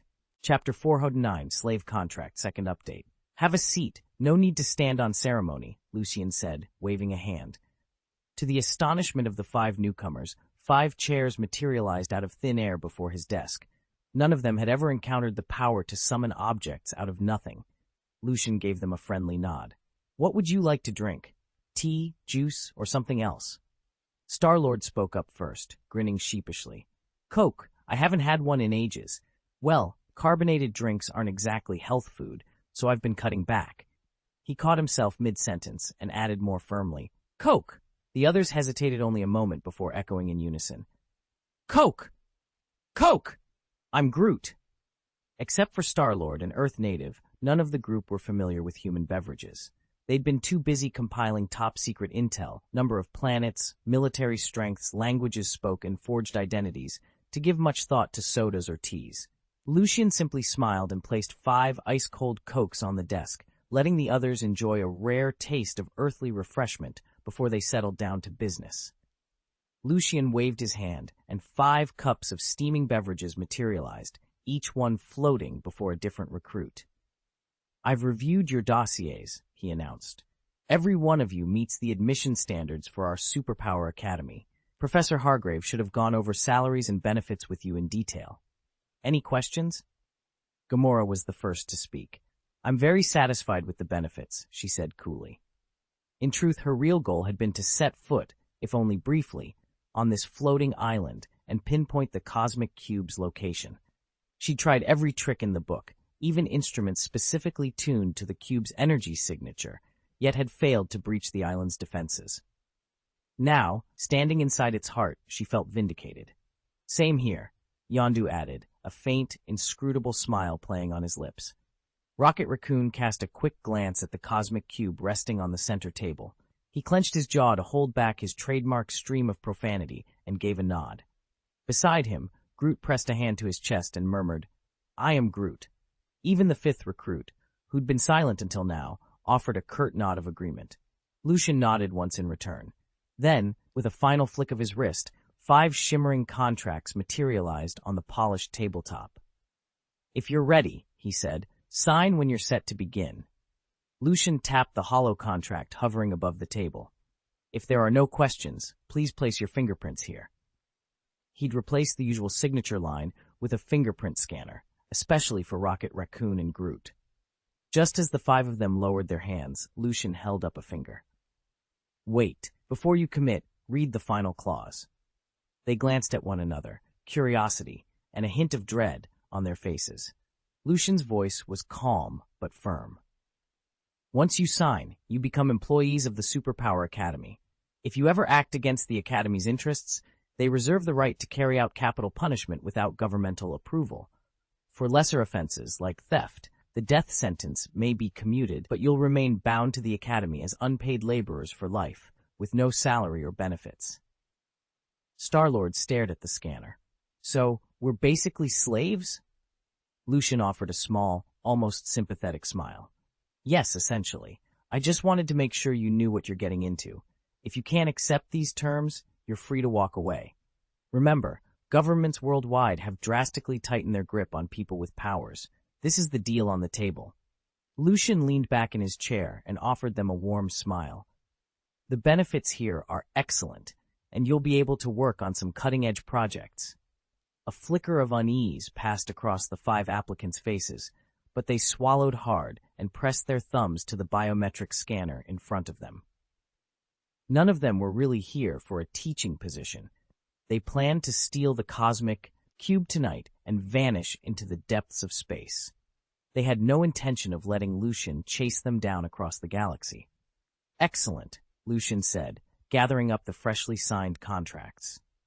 As of today, you're officially part of the company. Professor Logan will give you a tour of the campus, assign you to your dormitories, and go over the protocols for coming and going from the floating island. Once you've settled in, we'll begin your orientation. He clipped the folders shut and nodded toward the door. You may head out now. He watched them file past with guarded expressions. Welcome to the team, or as I like to call you, he added with a sly grin, my 5 brand new recruits. At Lucian's thought projection, a gruff voice came from the hallway. I'm on my way. Moments later, Wolverine, cigar in hand, strode into the office, giving the new arrivals a broad wave. Smoke curled around him as he flicked his cigar ash into an antique tray. All right, fresh faces, he said, voice gravelly but not unkind. Follow me. First stop, your dorms. Then I'll show you around the school. Lucian watched them go, confidence unshaken. Whatever their real plans, they had no idea what they just walked into. Gamora shifted her hips, pressed her hand against Wolverine's broad chest, and gave him a dazzling smile. Thank you, Professor Logan. As the universe's premier spy, she knew exactly how to use her beauty to draw out secrets, and Logan, with his rugged handsomeness, was a prime target. She fanned herself dramatically. It's really scorching today. Standing beside her, Star-Lord shrugged off his jacket, revealing a surprisingly fit vest underneath. Miss Gamora, now that you've seen our dormitory, would you care to join me for lunch in the cafeteria? Gamora's smile turned cool. I'm sorry, Peter, you're just not my type. With that, she glided away to walk alongside Logan. The newer recruits weren't likely to give up anything useful. She needed to spend her time where the real information lay, with the seasoned staff. Rocket Raccoon, watching Star-Lord's tousled coat billow in the breeze, couldn't resist quipping, "Wow, a Greek god in action. Just one more rice bowl away from hitting critical mass." Unfazed by the jab, Logan fell in step with Gamora, and together they continued their tour, each step bringing them closer to the intel they'd come for. Lucian couldn't contain his indignation. He yanked open his jacket, slapped a hand against his abdomen, and bellowed, "Look at these abs! 8 packs! What do you see now, you nearsighted red panda?" Rocket raised an eyebrow. "He's not a red panda, you know. He's a raccoon." Logan, leaning against a nearby desk, turned to correct Rocket, then nodded toward Gamora. "If you've heard anything about me, you'll know I'm older than your grandfather." Gamora shook her head. "Logan, focus on the mission. This new guy won't help us with that. If you really want intel and maybe pick up a date, go talk to one of the veteran staff. There's someone perfect for you." Yondu, who'd been watching the exchange, put an arm around Lucian's shoulders. He pointed toward a woman in a black uniform whose fiery red hair caught the light. Lucian's eyes lit up. In an instant, he straightened, brushed off his jacket, and strode over. "Hey there," he said with a grin, tipping an imaginary hat. "I'm Lucian, the new teacher. How about you show me around the school, and then grab lunch together?" The red-headed woman paused her clipboard work and offered a polite smile. "Mr. Logan will give you the tour," she replied smoothly. "I have a class to teach. We'll all meet in the cafeteria at noon." Lucian returned her smile, though his eyes stayed fixed on her retreating figure. Then he followed Logan down the hallway, eager to prove himself, and maybe score that lunch date. That afternoon, Lucian received a discreet alert from the Black Widow. The new recruits, Peter and Yondu, are acting up. During the next day's lunch, Peter Quill, Star-Lord himself, sidled over under the pretense of friendly conversation, but Lucian recognized the real intent: subtle interrogation. As a world-class spy, Natasha would have spotted the same tactic in an instant. Lucian only smiled. "Don't worry about them," he said quietly. "I know exactly what's going on. In fact, all 5 of the newcomers are challenging, but you needn't lift a finger. They're under my control." He paused, then added, "After all, I built this entire floating island, and every magical array lining its surface was placed by my hand. So long as I remain mentally linked to the central rune network, nothing, or no one, here can elude my awareness." With that assurance, he returned to his meal, leaving Star-Lord thoughtful, and the Black Widow confident that Lucian had the situation firmly in hand. Chapter 410. Target, Sea of Stars. Late at night in the faculty dormitory of the Superpower Academy, the corridors lay hushed under a blanket of darkness. A handful of shadowy figures slipped from their rooms, following the path they'd mapped out earlier in the day. Their destination was the principal's office in the main building, and every step they took was being monitored by Lucian. In the conference room, Professor Xavier's brow creased with concern. "Shouldn't we stop them?" Lucian glanced across the polished table. Around him sat the Academy's entire faculty, including Phil Coulson, the newly appointed director of S.H. Shield, invited especially for tonight's briefing. Lucian held up a hand. "No, let them carry on. We have more pressing business. He leaned forward, voice low but unwavering. I've already traced the bounty on our team to its source.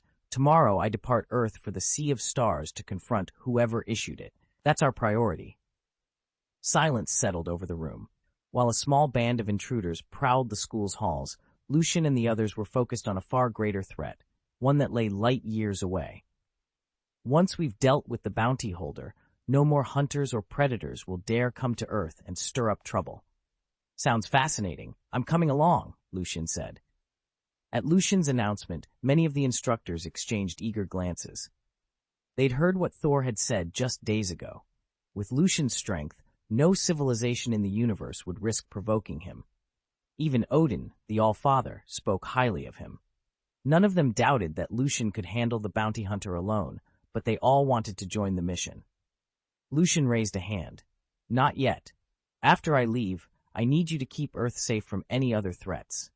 Don't worry, you'll have plenty of opportunities to visit other worlds later. That brings me to the second matter.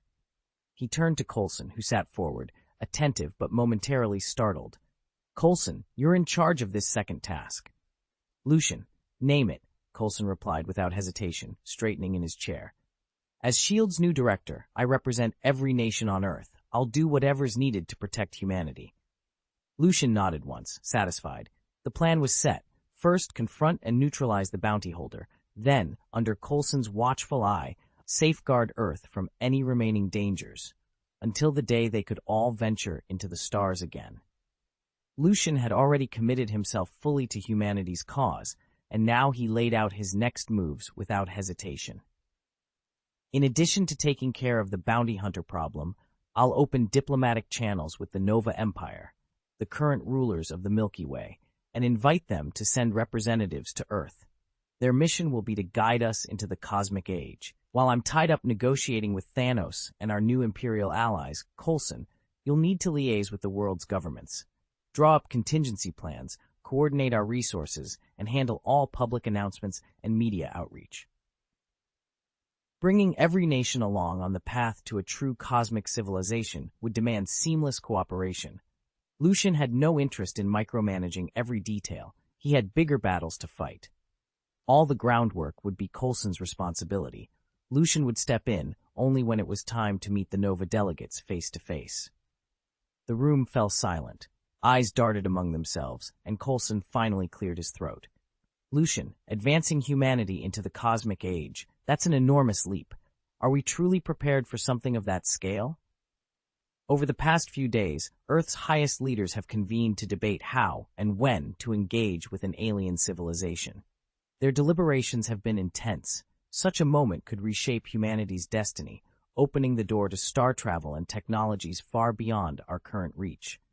Everyone agrees that ultimately we must make contact, but rushing in now would be reckless. By every measure, our civilization remains childlike compared to these cosmic compatriots. A sudden leap into interstellar diplomacy could overwhelm public opinion, and might even expose us to predatory races eager to exploit weaker worlds. Instead, the consensus is to reverse engineer the alien technology we've already secured, refining it step by step. Only after we've built a firmer foundation will we cautiously expand our communications and trade, minimizing risk and maximizing our safety. Our intelligence officers have interrogated captured bounty hunters and scavengers who ply the void between galaxies. Their testimonies paint a universe far more hostile than the peaceful frontier we'd imagined. That stark reality has only reinforced the leaders' resolve. We will prepare thoroughly before venturing beyond Earth's cradle. Only then can we hope to survive and thrive among the stars. The three-way war between the Nova Empire, the Kree Empire, and the Skrull Empire has raged for centuries, treating fledgling worlds like Earth as nothing more than specks of dust in a cosmic storm. Coulson, Lucian said, leaning back in his chair, I agree with your assessment, but there's something you haven't considered. We have to make first contact with an alien civilization ourselves, and above all else, we must fast-track the Earth Resettlement Project. He shook his head, steeling himself to reveal the secret of the Celestial Group's embryo program. Keeping it hidden would only leave humanity in the dark, and in that darkness, panic and division would thrive. If people understood the scale of the threat, if every government felt the same urgency, then the nations of Earth might finally unite against the larger war consuming the stars. It would ease the burden on his own conscience, too. More importantly, a full disclosure would underscore just how critical Lucian's combat units and the superpower academy that trained them truly were. Once world leaders saw the stakes clearly, they wouldn't try to tie his hands with endless red tape. He'd be spared countless wasted hours in bureaucratic meetings, hours he could spend mastering new facets of the arcane arts. If things keep going the way they are, humanity will come to see Lucian as its ultimate weapon, its last, best hope in a universe full of predators. He'll need every human on Earth clamoring at his side, knowing that only through him can our low-tech world secure its place among the great interstellar civilizations, instead of being dragged off to serve as miners on distant worlds. Wait, so you want to move Earth's population onto alien planets? Coulson interrupted, frowning. Just moments ago, Lucian had been talking about establishing first contact. Why had the subject suddenly shifted to mass emigration? Lucian met Coulson's gaze steadily. If we stay here at our current growth rate, this planet, and everyone on it, will be decimated within a few years. A stunned hush fell over the assembly as Lucian began to explain. He spoke of the Celestials, ancient architects who forged stars and planets, of how these godlike beings are born, and of the embryonic Celestials slumbering in the core of Earth itself. No one knew how to face, let alone defeat, such cosmic leviathans. When he finished, even the hardened diplomats were shaken. They'd all assumed the universe's great powers were formidable, but nothing had prepared them for the idea of a nascent celestial growing beneath their feet. Finally, Coulson broke the silence. Lucian, even you can't stop a celestial? Lucian's jaw tightened. Not on my own. He paused, scanning the room. That's exactly why we need every last person on Earth to stand with us, or perish beneath the weight of a threat we barely understand. The gravity of his words settled over them all. In that moment, there was no doubt. The future of humanity would hinge on Lucian and the alliances he could forge among the stars. Deep down, Lucian understood the truth. Even as a dragon towering 5,000 to 6,000 meters above the Earth, his power eclipsed that of any god in myth. But not yet, at least not against the Celestials. He could dispatch lesser foes easily enough, but the stronger ones, working together, were beyond his current strength. Coulson, Lucian said quietly, meeting his aide's gaze. You'll need to brief the senior officers on our situation. The window is closing fast, and we must begin the evacuation immediately. No one can predict when Earth's population will cross the critical threshold. He paused, letting the weight of his words sink in. In the established movie universe, it would normally take about 6 years for Earth to reach the point where the celestial embryos could awaken. But this wasn't that universe. Here, the timeline was entirely uncertain. It might happen in a year or two, or it might not occur for more than a decade. All the more reason to move now, before it was too late. Chapter 4:11, Two Choices. Updated. After the meeting, Lucian teleported directly to the principal's office, only to find it in utter chaos. 3 rival teams were locked in a fierce battle over the cosmic cube. On one side stood Gamora, Rocket Raccoon, and Groot. Opposing them were Star-Lord and Yondu. And somewhere in the fray, Lucian could sense another hidden force, though for now the 2 main power blocks were clear. Yondu and Star-Lord proved a formidable duo. Yondu's whistle arrows sliced through the air with deadly precision, while Star-Lord, though average in hand-to-hand combat, made up for it with an arsenal of high-tech weaponry. Against them, Gamora, renowned as the universe's greatest spy, moved with lethal grace. Her body, already altered and fortified, delivered bone-crushing strikes. At her side, Groot used his immense strength and resilient form to control the battlefield, and Rocket darted through the skirmish with acrobatic agility and a genius-level IQ, setting traps and explosives at every turn. Locked in this 3-way melee, no single team could claim the cosmic cube without instantly uniting the other 2 against them. Whenever one side pressed an advantage, the other 2 would shift tactics and forge a temporary alliance. As a result, the stalemate dragged on, each faction vying for supremacy, each side wary of overreaching and turning the tide against themselves. Lucian landed amidst the fray, his eyes narrowing as he assessed his options. The cosmic cube pulsed at the center of the office, its power throbbing like a heartbeat waiting to be seized. Around him, allies and enemies danced a dangerous dance, and every moment counted. 2 choices lay before him, and whichever path he took would reshape not only this battle, but the fate of everyone in the room. Even in the Superpower Academy, where students flaunted abilities at every turn, and the headmaster himself was a hulking monster, they dared not raise their voices. The risk of drawing attention was too great, so when the Guardians and their adversaries clashed over the cosmic cube, everyone held back. Groot's vines had Yondu pinned to a wall, while Peter Quill and Rocket Raccoon traded blows nearby. Seizing her chance, Gamora snatched the cube and planted her feet on the polished marble floor. She didn't bolt. She knew as soon as she moved, all 4 of them would converge on her at once. She raised her voice above the scuffle. "Stop! We'll be exposed if this continues. Listen, I have a proposal." Peter quirked an eyebrow and leveled his blaster at her. "Kid, I'm not afraid of your crazy adoptive father. Hand over that cube, and you might just walk away alive." Yondu, still ensnared, let his signature whistle-activated arrow spring to life, the beam of sound aimed squarely at Gamora. On Groot's broad shoulder, Rocket trained his own weapon. "Hey, Psycho, drop it now, or I'll reduce you to space dust." "It'll be hilarious when the headmaster walks into his office tomorrow and finds piles of green piled from floor to ceiling," one of the crew joked. "Don't get ahead of yourselves. Listen up," Gamora interrupted, raising a hand to calm Lucian and the others. "Here's the truth. The bounty on the cosmic cube was placed by Sarnos himself. Even if we capture it and try to turn it in, he won't pay us a single credit. He'd just snap our necks. But there's another way.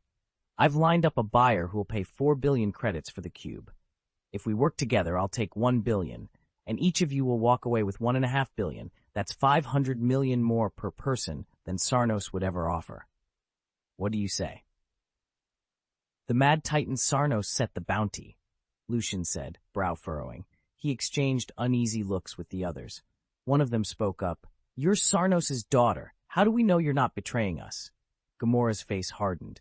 "I'm adopted. He slaughtered half our planet's population, including my real parents, and then molded me into his personal assassin.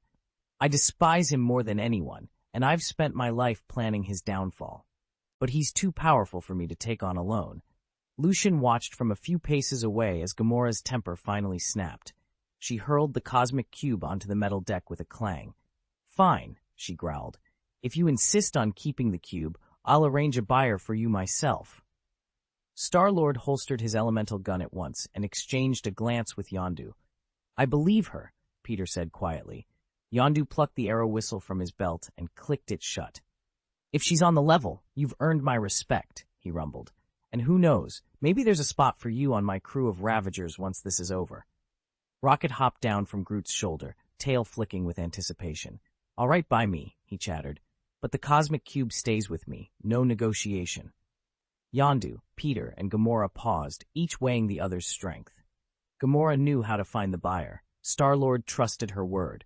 Yondu commanded the greatest firepower. Yet without Rocket and his unique skill set, they were missing a key piece of the puzzle. At last, the 3 nods came almost in unison. Rocket's whiskers twitched as he stepped forward. With a deft flick of his paw, he swept up the cube and cradled it against his chest. The fragile balance of power had shifted, and for now, the artifact was in Raccoon hands alone. Lucian's fingers closed around the cosmic cube, just as a cold voice murmured behind him. "Oh dear, did you forget you signed that contract this morning? Now what shall we do? Kill you, or—" Before the question could finish, several armed figures lunged at him. They'd been watching him from the shadows, and surrender was out of the question. Among them, Yondu acted fastest. With a sharp whistle, his arrow, a glowing red shaft of alien metal, shot straight for Lucian's heart. But the bolt never reached its mark. Just inches from Lucian's chest, it hung suspended in midair, as if gripped by an invisible hand. Then, with a silent shift, the arrow reversed course and streaked back toward Yondu, who, mid-whistle, could do nothing to stop it. There was a sickening crack as the arrowhead struck the center of Yondu's brow. He staggered back, clutching at the wound, his high-pitched whistle cut off in a gasp of pain. The others froze. Alien metal or not, Yondu's arrow was under Lucian's complete control, magnetized, redirected, utterly harmless to its intended target. Now, in the sudden hush, Lucian stood alone, the power of the cube thrumming at his fingers, his cool gaze sweeping over the stunned faces around him. "Now," he said, voice low and steady, "what do you plan to do?" No one answered. Lucian slipped the cosmic cube into his jacket and stepped back into the shadows, leaving them to ponder their answer. With Lucian's mastery of magnetism now rivaling Magneto's, countering Yondu's Yaka arrow was child's play. As the arrow wrenched free of Yondu's control, Star-Lord and Rocket Raccoon sprang into action beside him, bringing up elemental blasters and laser rifles. They scarcely had time to raise their sights before, under Lucian's magnetic will, the weapons tore from their grips and flipped around, barrels trained on their own wielders. On Gamora's other side, her dagger was abruptly yanked from her hand and pressed against her throat. Only Groot, unencumbered by metal, seemed beyond Lucian's reach. He thrust out a living wood branch and wrapped it around Lucian's legs, yet the instant the branch coiled, it recoiled instead around Groot himself. With a calm, elven incantation, Lucian severed Groot's link to his plant magic, leaving the walking tree unable to control his own limbs. In the span of a single heartbeat, every opponent, Yondu, Star-Lord, Rocket, Gamora, and Groot, had unleashed their attacks, only to find their weapons turned inward or their powers overturned. In that same flash of time, Lucian disarmed, bound, and subdued all five, standing alone amid their stunned silence. Lucian leaned back in the principal's chair, the cosmic cube glowing faintly in his palm. Across from him, Quill, Star-Lord, stared up at T, the elemental rifle hovering above his head. Beside him, Yondu wiped cold sweat from his brow. "Principal, Lucian, please don't kill us," Quill pleaded, raising his hands in a placating gesture. "Let's talk this through. We were just curious, taking a walk at night. We didn't mean any harm." Lucian's lips curved into a slow smile. "You might have thought you were alone," he said evenly, "but I've been here the whole time. I heard every word you muttered in the hallway, so there's no more excuses." Yondu swallowed. "What do you want from us?" Lucian tapped the cosmic cube. Its power pulsed in response. "It's not about what I want. It's about what you agreed to." He gestured, and 5 parchment contracts, signatures still fresh from that morning, appeared on the desk. "I'm giving you 2 options. Option 1, I end your lives right now. Option 2, you honor the agreement you signed. You become lifelong laborers for this school, free, but bound to serve its needs forever." Quill glanced at the contracts, then back at Lucian's impassive face. Yondu clenched his fists, realizing there truly was no escape.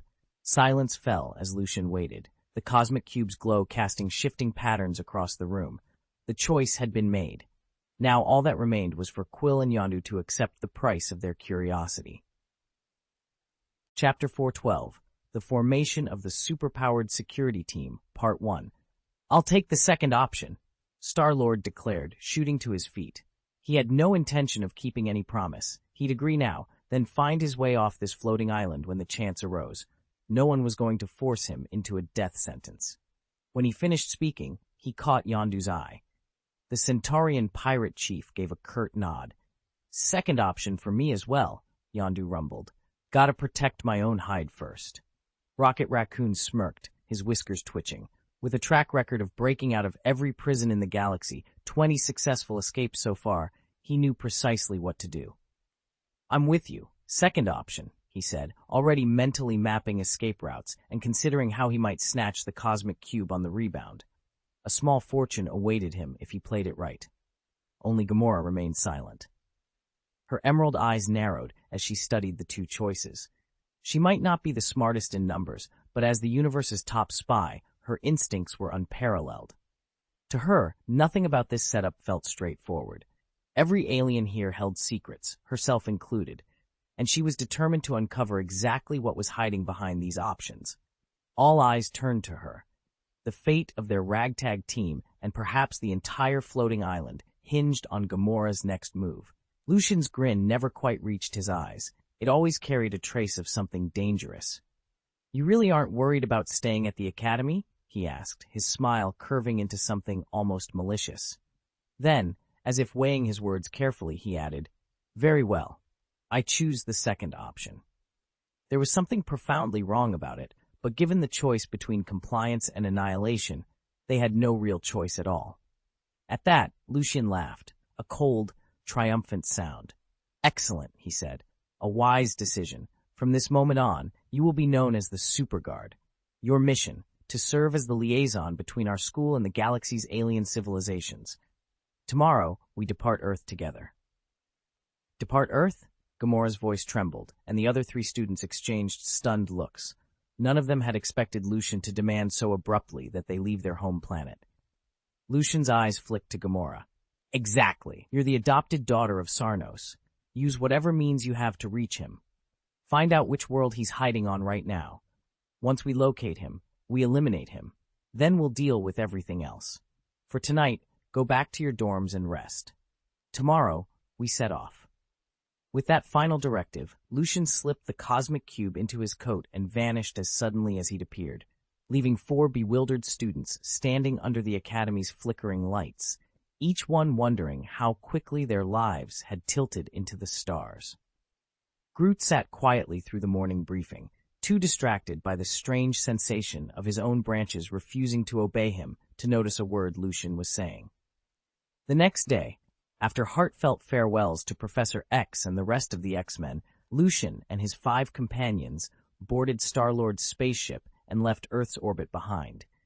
Their destination was the Predator Base, a remote station hovering at the edge of known space. From there, they planned to tap into the base's communications array, reach out to Thanos, learn his whereabouts, and then set off to find him. Once the engines were humming and the stars streaked past the viewport, Gamora closed the holodisplay and turned to Lucian. "You need to think this through," she said, her voice low but firm. "Thanos isn't just another tyrant you can take down in a one-on-one fight. He has powerful lieutenants, an armada at his command, and whole empires trembling at his name." She'd watched the footage of Lucian's battle with Kull and knew he was formidable. But Thanos was no lone combatant. He was the Mad Titan, with resources and ruthlessness that ran far deeper than any single opponent. Gamora's heart burned with the promise of revenge. Yes, but it was laced with dread. She'd once been his captive, and the thought of slipping back under his thumb still haunted her. Star-Lord, Groot, and the others shared her concern. Confronting Thanos would demand more than courage. It would require every ounce of strategy, unity, and strength they could muster. Lucian leaned back in the pilot's chair, his gaze drifting over the glittering expanse of space beyond the viewport. Around him, Gamora and the others sat tense and silent. None of them believed his claim. After all, if they met Thanos in a one-on-one clash, Lucian would fall, and they'd all be slaughtered. "Don't worry," Lucian said, waving a casual hand. "I've got the perfect plan. I'll kill Thanos, no question." They exchanged doubtful looks. At their level of battle-hardened experience, the difference between Lucian and Thanos might have seemed negligible. They'd only ever seen Lucian fight through shaky holo footage of his duel with Kull, never in person. It was like watching Godzilla on a vid screen versus standing at the foot of the real thing. The impact was worlds apart. "Believe me," Lucian repeated, "I've thought this through." A few of them finally exhaled. Maybe it really wasn't impossible. What they didn't know, what they couldn't yet imagine, was that Lucian's so-called flawless plan was simply to hunt down Thanos' entire armada, punch through their defenses, and slaughter every last one of them until the Mad Titan himself lay dead at Lucian's feet. If they'd grasped the scale of that audacious gamble, sleep would have fled them long ago. Half an hour later, the Predator-class ship piloted by Star-Lord slipped alongside Yondu's pirate mothership and latched into place. The docking bay doors hissed open, and a throng of snarling raiders poured out to investigate. "Boss, did you get them?" one of the thugs called, jostling closer as his companions pressed in behind him. Yondu simply nodded. Star-Lord and Gamora stood just behind him, but all eyes fell on Lucian as he stepped forward, his cobalt-blue eyes calm and unflinching. "Starting now," Lucian announced, his voice ringing through the crowd, "this vessel belongs to me. Yondu will obey my orders, and so will each of you." A hulking brute, his skin crackling with electric blue tattoos, stepped forward, cracking his knuckles. "Who do you think you are?" he he sneered. Some kid calling himself boss? You're just another Turlin, same as Peter Quill. We haven't eaten a Turlin yet, but I've got a nice stew in mind for you. The raiders laughed and jeered. Lucian's expression didn't change. He lifted his right hand, and a concentrated beam of green energy lanced out, striking the brute squarely in the chest. In an instant, the man's form disintegrated into ash, scattering across the deck. Silence fell. Lucian lowered his hand, a cold smile playing on his lips. I don't have much patience for loudmouths, he said softly. Behind him, Gamora's hand drifted toward her sword, and even Star-Lord looked impressed. Yondu grinned, clapping Lucian on the shoulder. These were no freedom fighters. They were thieves, arsonists, and murderers, living by the plunder of others. From this moment on, under Lucian's command, they'd answer for every crime they'd ever committed. Chapter 7. Demonstration of Power. Killing one of them was considered a righteous act among predators, and Yondu's crew had an atrocious reputation. They were even more ruthless than the usual mercenaries. Some of the worst among them had joined only after Yondu shattered the predators' unspoken code against trafficking children. But Lucian didn't care about any of that. It wasn't his concern. He'd come aboard for a single purpose, to cement his authority. Here was the simple truth he wanted all of them to understand. He was in charge now. Disobey him, and you would die. A murmur rippled through the lower deck as Lucian and his two aides descended. The desperados lined the corridor, bristling with weapons. A hulking figure known as Electric Face stepped forward, primed to strike, but or he could make a move. Lucian's eyes flickered. In an instant, Electric Face's body convulsed, and he collapsed, lifeless. The others froze in shock, blood draining from their faces. They didn't back down. In perfect unison, 30 hands flashed for weapons, blaster pistols, vibroblades, stun prods. Lucian watched calmly as their hollow blades and sidearms leapt from their holsters into his outstretched hand. With nothing more than a slight flick of his finger, the weapons turned and pointed back at their owners. 2 billion volts. His voice was soft, almost conversational. Before anyone could comprehend what had happened, a crackling surge of electricity erupted from Lucian's fingers. Bright arcs of blue-white energy snaked through the air, striking gauntlets, rifles, and bodies. The corridors filled with puffs of smoke and the smell of ozone. One by one, the desperados collapsed, twitching on the deck, unseating their own weapons. Lucian let the last spark die on his palm. He turned to Yondu, who stood a few paces behind, arms folded and nodding in approval. Yondu, Lucian instructed, tell them again who's in charge here. Yondu stepped forward, his voice carrying clearly through the stunned silence. From today on, Lucian is the boss of this ship. He swept his arm toward Lucian and bowed his head slightly, a gesture of formal acknowledgement. Silence reigned for a heartbeat, and then the survivors on the deck scrambled to their feet, awe and fear in their eyes. None dared challenge him. Lucian's authority was established in blood and lightning, and everyone aboard now understood the new hierarchy. Lucian was, and would remain, the undisputed master of this vessel. Lucian's orders are my orders, and you will obey them. A cold bead of sweat trickled down Yondu's temple. He staggered forward, shouting hoarsely at his subordinates, who writhed in pain on the ground. He, too, was rattled. Lucian had always greeted him with a friendly smile, easy to approach and quick with a reassuring word. Back in the office, Lucian's threats had sounded like nothing more than bravado, just another tactic to cow them into compliance. But now, watching Lucian cut down enemies as if swatting at insects, Yondu realized how wrong he'd been. Those warnings were no hollow bluff. In that moment, Lucian struck with such cold precision and ruthless efficiency that even the crazed Titan, the very legend they'd feared, seemed less terrifying by comparison.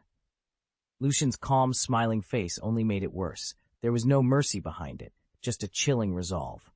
Yondu swallowed hard and bellowed again. Move. Follow every order, without question. He dared not do otherwise. Chapter 413, The Arcane Starship. Second update. Please vote by the end of the month. Let's upgrade this ship, Lucian declared, rolling up his sleeves. Yondu was off dealing with would-be plunderers, and Gamora had already tapped into the cosmic cube to track down Thanos' position. That left Lucian free to roam the base's hangar and apply alchemy to every system aboard the frigate. In the vastness of space, a starship is your lifeline. Even though Lucian's body now survived unaided in the void, and he could one day cross star systems as a dragon, no physical form could outpace a properly outfitted vessel. Jump point navigation, cosmic cartography, signal triangulation, all of it depended on high-tech sensors and warp drives he couldn't ignore. He wasn't an ancient one-class sorcerer, borrowing power from dimensional entities to step between planets at will. His magic sprang purely from within, which meant planetary leaps and interstellar gate-crashing were out of reach, at least without a ship. So he set to work inscribing alchemical runes along the hull, recalibrating the warp core with arcane catalysts, and weaving ethereal conduits into the navigation grid. If he succeeded, the frigate would slip through space more smoothly, punch deeper into the void, and outrun any pursuer. Time was short, but Lucian's resolve was ironclad. With every sigil activated and every glyph stabilized, the starship would soon become something more than mere metal and circuits. It would be a beacon of magic roaring across the galaxy. For added security, Lucian decided to reinforce the entire base ship with magic, both to harden it against future attacks and to ensure he maintained absolute control. His first modification was the awakening spell, which awakened the ship itself and bound its will to his own. From now on, even if Lucian was deep in arcane research, anyone trying to slip away would be blocked by the ship's autonomous defenses or immediately reported to him. Next came the traceless expansion spell. With it, Lucian quietly expanded the vessel's internal chambers without altering its external dimensions or triggering enemy sensors. He followed that by weaving a network of protective wards and energy barriers, layering them around the hull to absorb impacts and repel intruders. Just as he finished the final incantation, Gamora entered and returned the cosmic cube to him. "I've heard from our contact," she said. "Saros isn't on Titan anymore. He's at the border of the large Magellanic Cloud, right where it meets the Milky Way. The Kree Empire out there, under pressure from the Skrulls, is looking to negotiate peace with the Nova Empire." Lucian nodded, already weighing the new alliance and the threats it might bring. Chapter 12, The War of the Three Kingdoms. Lucian stared at the holomap hovering before him. "Ronan the Accuser," he began, voice low, "has grown restless under Kree command. He's ready to betray the Empire and go independent." He tapped a console, bringing up Ronan's dossier. To secure his freedom, he's reached out to Sarnos, their target, the Nova Empire. A red dot blinked on the map. Kethra Prime, a world teetering on the border between Kree space and Nova territory. "Sarnos demands proof of loyalty," Lucian explained. "He's ordered Ronan to exterminate half of Kethra Prime's population. Only after such a demonstration will they meet to formalize their alliance." He weighed the enormity of that order. The wholesale slaughter of innocents was abhorrent, yet failure would spell disaster for both Ronan and any hope of shifting the balance of power in this sector. Lucian's jaw tightened. At stake was more than one planet. It was the fate of three mighty civilizations locked in perpetual war. After a brief pause, Lucian gave his command. "Yondu," he called across the bridge, "set a direct course for Kethra Prime. Engage at once." Within seconds, the star chart reoriented, the main viewer zooming in on that troubled world. Outside the viewport, stars streaked into lines of light as the ship punched into hyperspace. In this universe, the Skrull Empire, never truly crushed by the Kree, remains locked in fierce conflict.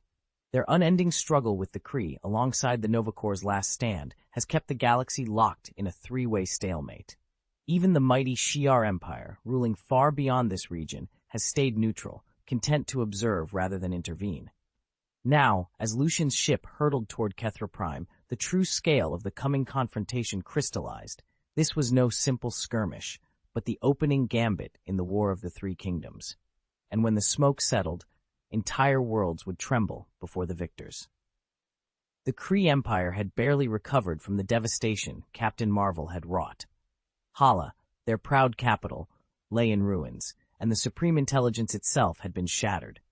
Stripped of resources and manpower, the Kree were forced into an uneasy peace with the Nova Empire. Their plan was simple: secure this truce, then marshal every available fleet against the Skrull Empire, with which they were still at war. In light of these desperate times, the Kree High Command issued a bold proposal: deliver Thanos and Ronan the Accuser as tokens of goodwill to the Nova. This, they reasoned, would not only cement the new alliance, but also demonstrate the Empire's renewed strength and pave the way for Earth's entry into the cosmic arena. Admiral Yondu Ulysses sank into the command chair aboard the Ravager outpost known as Predator Base. Around him, the ground crew lounged in smoking chairs, their uniforms stained and weary. Their last mission had left them drained. Full readiness wouldn't return for another half day. Yondu tapped the holoscreen to bring up the flight roster. "Quill, Rocket, you're with me," he said, voice low and controlled. Peter Quill, better known as Star-Lord, stalked over, a smirk playing on his lips as he flicked away a cigarette. "We're seriously hopping back into the fray against Thanos and Ronan? What's in it for us?" Yondu's pale eyes flicked up. Nothing more than the satisfaction of doing the right thing, and the Nova Empire's gratitude. That's reward enough. Now climb aboard. Rocket Raccoon, perched on a maintenance crate, bared his teeth. "Gratitude? You want to bargain with feelings?" He muttered something that sounded like a curse under his breath. Yondu ignored him. "Get on the ship. We leave in 2." Moments later, the trio boarded a sleek Kree transport vessel. Star-Lord settled into the pilot's seat, his posture radiating reluctance. Rocket strapped himself into the weapons console with a practiced growl. Yondu closed the hatch. The engines hummed, then roared to life. Through the forward viewport, the Predator base hangar doors slid open, revealing the blackness of space studded with distant stars. "Plot a course to Earth's nearest jump point," Yondu ordered. Quill punched in the coordinates, the autopilot leaping to attention. As the ship detached from the platform and ascended into the void, Rocket glanced at Yondu. "You sure this is going to work? We help you two-faced Kree, and what if they double-cross us?" Yondu's expression was unreadable. "Then we adapt. But first, we do as we're asked." "Thanos and Ronan will make excellent bargaining chips." Star-Lord nodded, half in resignation, half in resolve. Rocket eyed the controls, already calculating their odds. Above them, the war for the galaxy's future raged on. Their next move would tip the balance. And so, with battered crews and fragile alliances behind them, Yondu, Star-Lord, and Rocket leapt toward Earth, ready to change the course of cosmic history. They were Lucian's prisoners, captured for stealing the cosmic cube, and the last thing any of them wanted was to join the Super Guard, much less hunt Sarnos or stand against Ronan the Accuser. Rocket Raccoon snorted as he scanned the hangar bay, where hundreds of Predator-class fighters gleamed under the floodlights. "Are you insane?" he barked. "Look at all these ships. We could swipe a couple, lift off while he's distracted, and niche into the void. You really think Lucian could track us through a galaxy this big?" He rapped his knuckles on the nearest fighter's hull. "Once the base ship engages autopilot, we're free." Gamora's voice, cool and measured, cut through his bravado. "Don't even consider it," she warned, folding her arms. "Remember how they found us in the command wing yesterday? Lucian's eyes are everywhere, even from light years away." Rocket bristled but fell silent. Gamora's emerald gaze swept over the rows of fighters. "I'll admit, I never planned on becoming a guard," she confessed. "But if Lucian can help me get my vengeance on Sarnos, then nothing else matters. 4 billion credits are peanuts compared to that." Stepping forward, she sealed her resolve. "And to repay him, I'll become the Super Guard's fiercest soldier. No more half measures." As Gamora pledged her loyalty, the others realized her allegiance had irrevocably shifted. With her in Lucian's inner circle, their fate, and the fate of the galaxy, had just grown infinitely more dangerous. Gamora's hiss sliced through the low hum of the command deck. Star-Lord and Rocket froze, eyes darting to every shadowed corner. They'd been holed up here since yesterday, and no one knew when Lucian had slipped aboard. He could be lurking just out of sight, listening to every whispered plan. "Gamora's right," Yondu rumbled, his voice low. "No more tricks. We stick to the plan."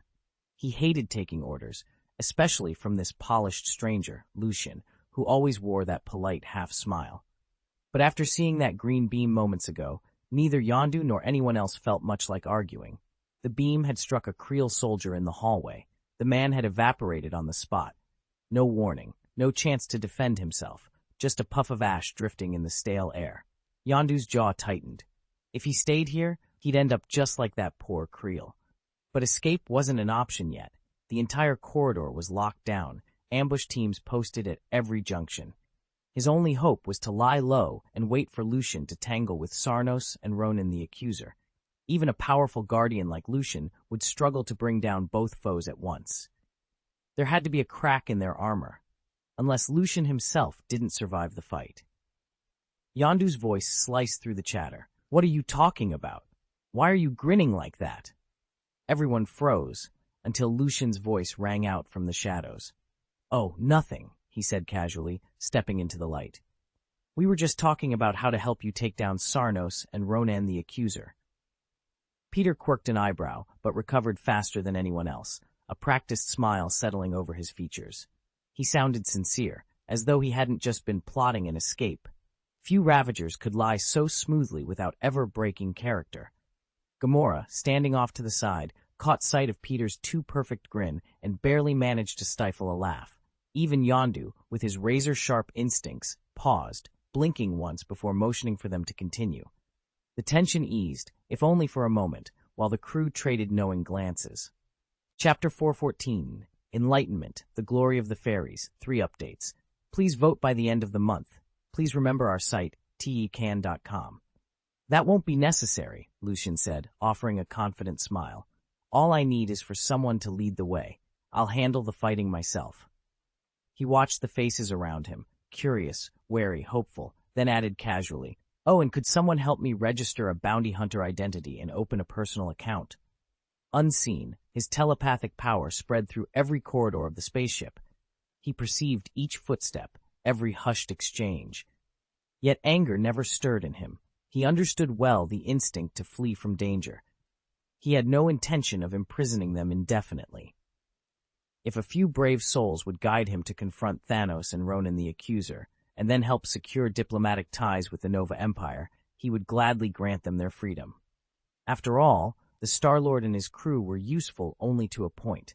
Could he rely on them later, when facing Celestials or the nightmares that lurked between dimensions? For now, their assistance was enough, and Lucian intended to make it count. If Star-Lord could somehow channel the full might of his father Ego, it would be a game-changer. "It's simple," Gamora said, drawing a slim scanning device from her belt. "I'll get you registered." She waved the device over Lucian, and a moment later began entering his new credentials.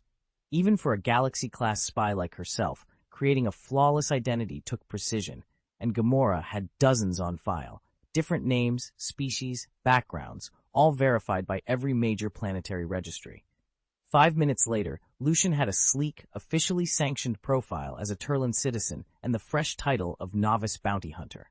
"Your first contracts," she continued, tapping on a holographic interface, "are Thanos and Ronan the Accuser." Both names blazed at the top of every bounty board. Thanos carried a 1 billion credit reward, Ronan, 800 million. No one in history had ever brought in either mark.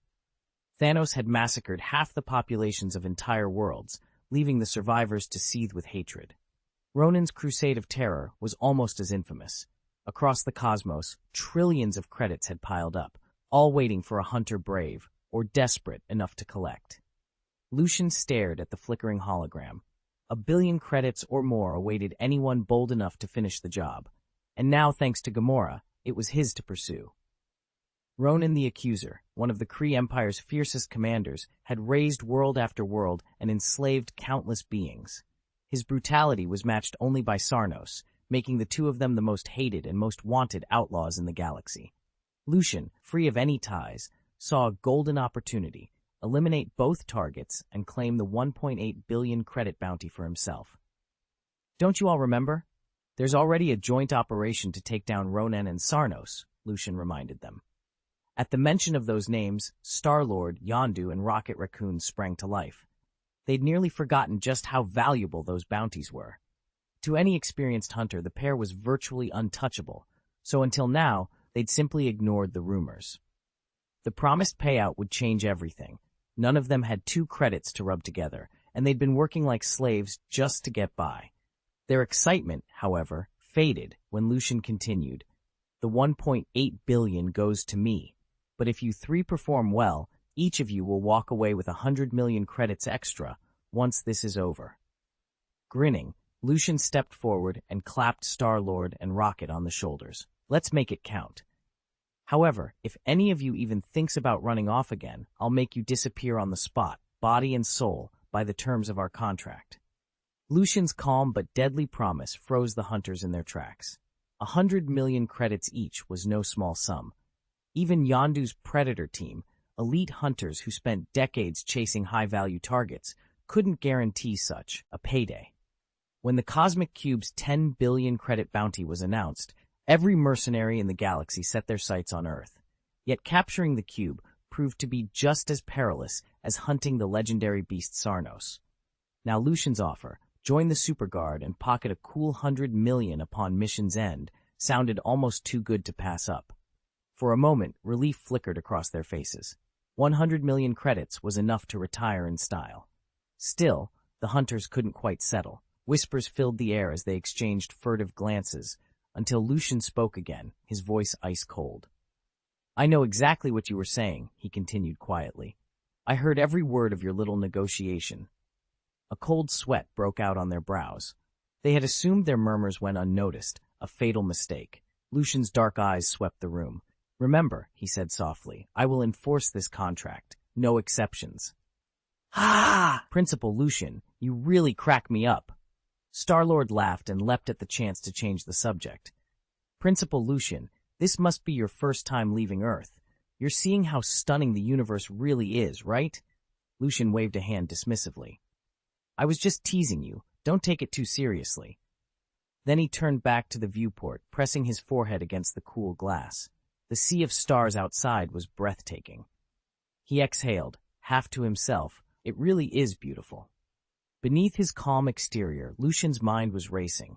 The age-old tactic of carrot and stick was familiar. Reward effort, punish failure. Credits didn't move him, but he knew where every penny counted. They'd started with 1.8 billion, and, after deducting $500 million, still had 1.3 billion left. Selling off Thanos's and Ronan the Accuser's vessels had likely raked in tens of billions more. Some of his new crew worked pro bono under their contracts, but loyalty cost little and bought a lot. If he wanted them firing on all cylinders, he'd have to sweeten the pot. Hold us here, he instructed, turning to Yondu at the helm. With a nod, the Ravager pilot cut the thrusters and let the ship drift in silence. Lucian stood motionless, drinking in the cosmic panorama. For the first time, he allowed himself to be moved by the majesty of the stars, an ordinary principle from Earth, humbled and awed by the endless night. Although Yondu had no idea why the ship had halted just shy of the jump point, he dared not question Lucian's order. He swiftly maneuvered the vessel to a complete stop in open space. Apparition! In a flash, Lucian vanished from the bridge and reappeared outside the viewports, suspended in the velvet black expanse of the cosmos. He closed his eyes, letting the raw energy of countless stars, the concentrated essence of suns, moons, and distant galaxies wash over him. In that profound stillness, new insights into the supermagic fairy's glory flooded his mind. Fairy's glory is one of the 3 highest magics of fairy tale, and its destructive power eclipses even that of fairy's law. Whereas fairy's law warps reality itself, fairy's glory draws directly on stellar radiance, gathering cosmic energy into a colossal halo that ensnares its victim before delivering a merciless final blow. Here, floating amid the universe's living light, Lucian's mastery of this formidable spell soared to unprecedented heights. Star-Lord gaped at him. What kind of monster is this guy? Lucian was floating unprotected in the vacuum of space. No suit, no life support, and yet he showed no sign of distress. Star-Lord and the others exchanged incredulous looks. Across the countless civilizations of the galaxy, virtually no species could survive the void unaided. Even Gamora, her body repeatedly enhanced and reinforced, wouldn't last 5 minutes out here. Lucian's human physiology clearly defied every rule they knew. He drifted in utter stillness for hours. Then, just as his companions began to doubt their own eyes, Lucian's eyes snapped open. He drew in a steady breath and began to chant, his voice barely more than a whisper. Argather, river of fairy light, shine forth to vanquish the dark fangs, by fairy glory reveal your might. The incantation crackled through the emptiness. Above him, a vast circle of runes ignited in brilliant dancing light. The glow spread outward, painting the stars themselves with magic. Star-Lord's jaw dropped. Okay, now I've definitely seen everything. Chapter 415, The Patrol Team's Distress Signal, Update 1.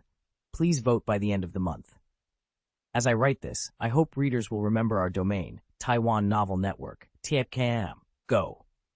Focusing his mind on a colossal meteor drifting in the nearby asteroid belt, Lucian activated the magic array. A brilliant pillar of starlight shot forth, striking the rock mass and instantly reducing it to fine cosmic dust. The remnants scattered silently into the void. Amazing power, Lucian said with a satisfied smile. That demonstration was in his human form. Imagine the devastation once he shifted into his dragon form and channeled his full magical might. Inside the ship, the recently recovered predators stood beside Yondu and the others. They peered through the viewport at the shattered remains of the meteor and could only gape. One of them stuttered, "Boss, that meteor was twice the size of our base ship." Lucian's expression grew serious. If he could obliterate an object twice the size of their vessel with a single spell, he could just as easily turn their own base ship into stardust, if he ever chose to do so. Lucian's display left even the Kree Sentinel's planet-shattering laser cannon looking like a sparkler. Yondu raised his hands in a placating gesture. "All right, everyone, keep your heads. Don't provoke him. If he really goes for it, I can't promise you'll walk away in one piece.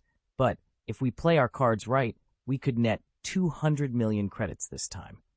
Yondu's eyes were glued to Lucian, a mix of horror and amazement etched across his face. What floored him wasn't just Lucian's raw power, but the realization that this power might actually be enough to take down Saros and Ronan. If Lucian and Peter succeeded, they'd each pocket 100 million credits. Peter, Star-Lord, and Rocket were grinning ear to ear. Gamora, however, didn't care about the payout. She cared about revenge, and for the first time, it felt within her grasp. "Let's keep moving," she urged, her voice cold with determination. Moments later, Lucian slipped back onto the Milano, offered a quick nod to Yondu, then headed straight for his quarters. There, he closed the door and sat in silence, gathering his thoughts and the emerald flicker of Fey radiance into a single, steady glow. If he'd known how vital that otherworldly energy would prove, he would have set out across the galaxy years ago to master it.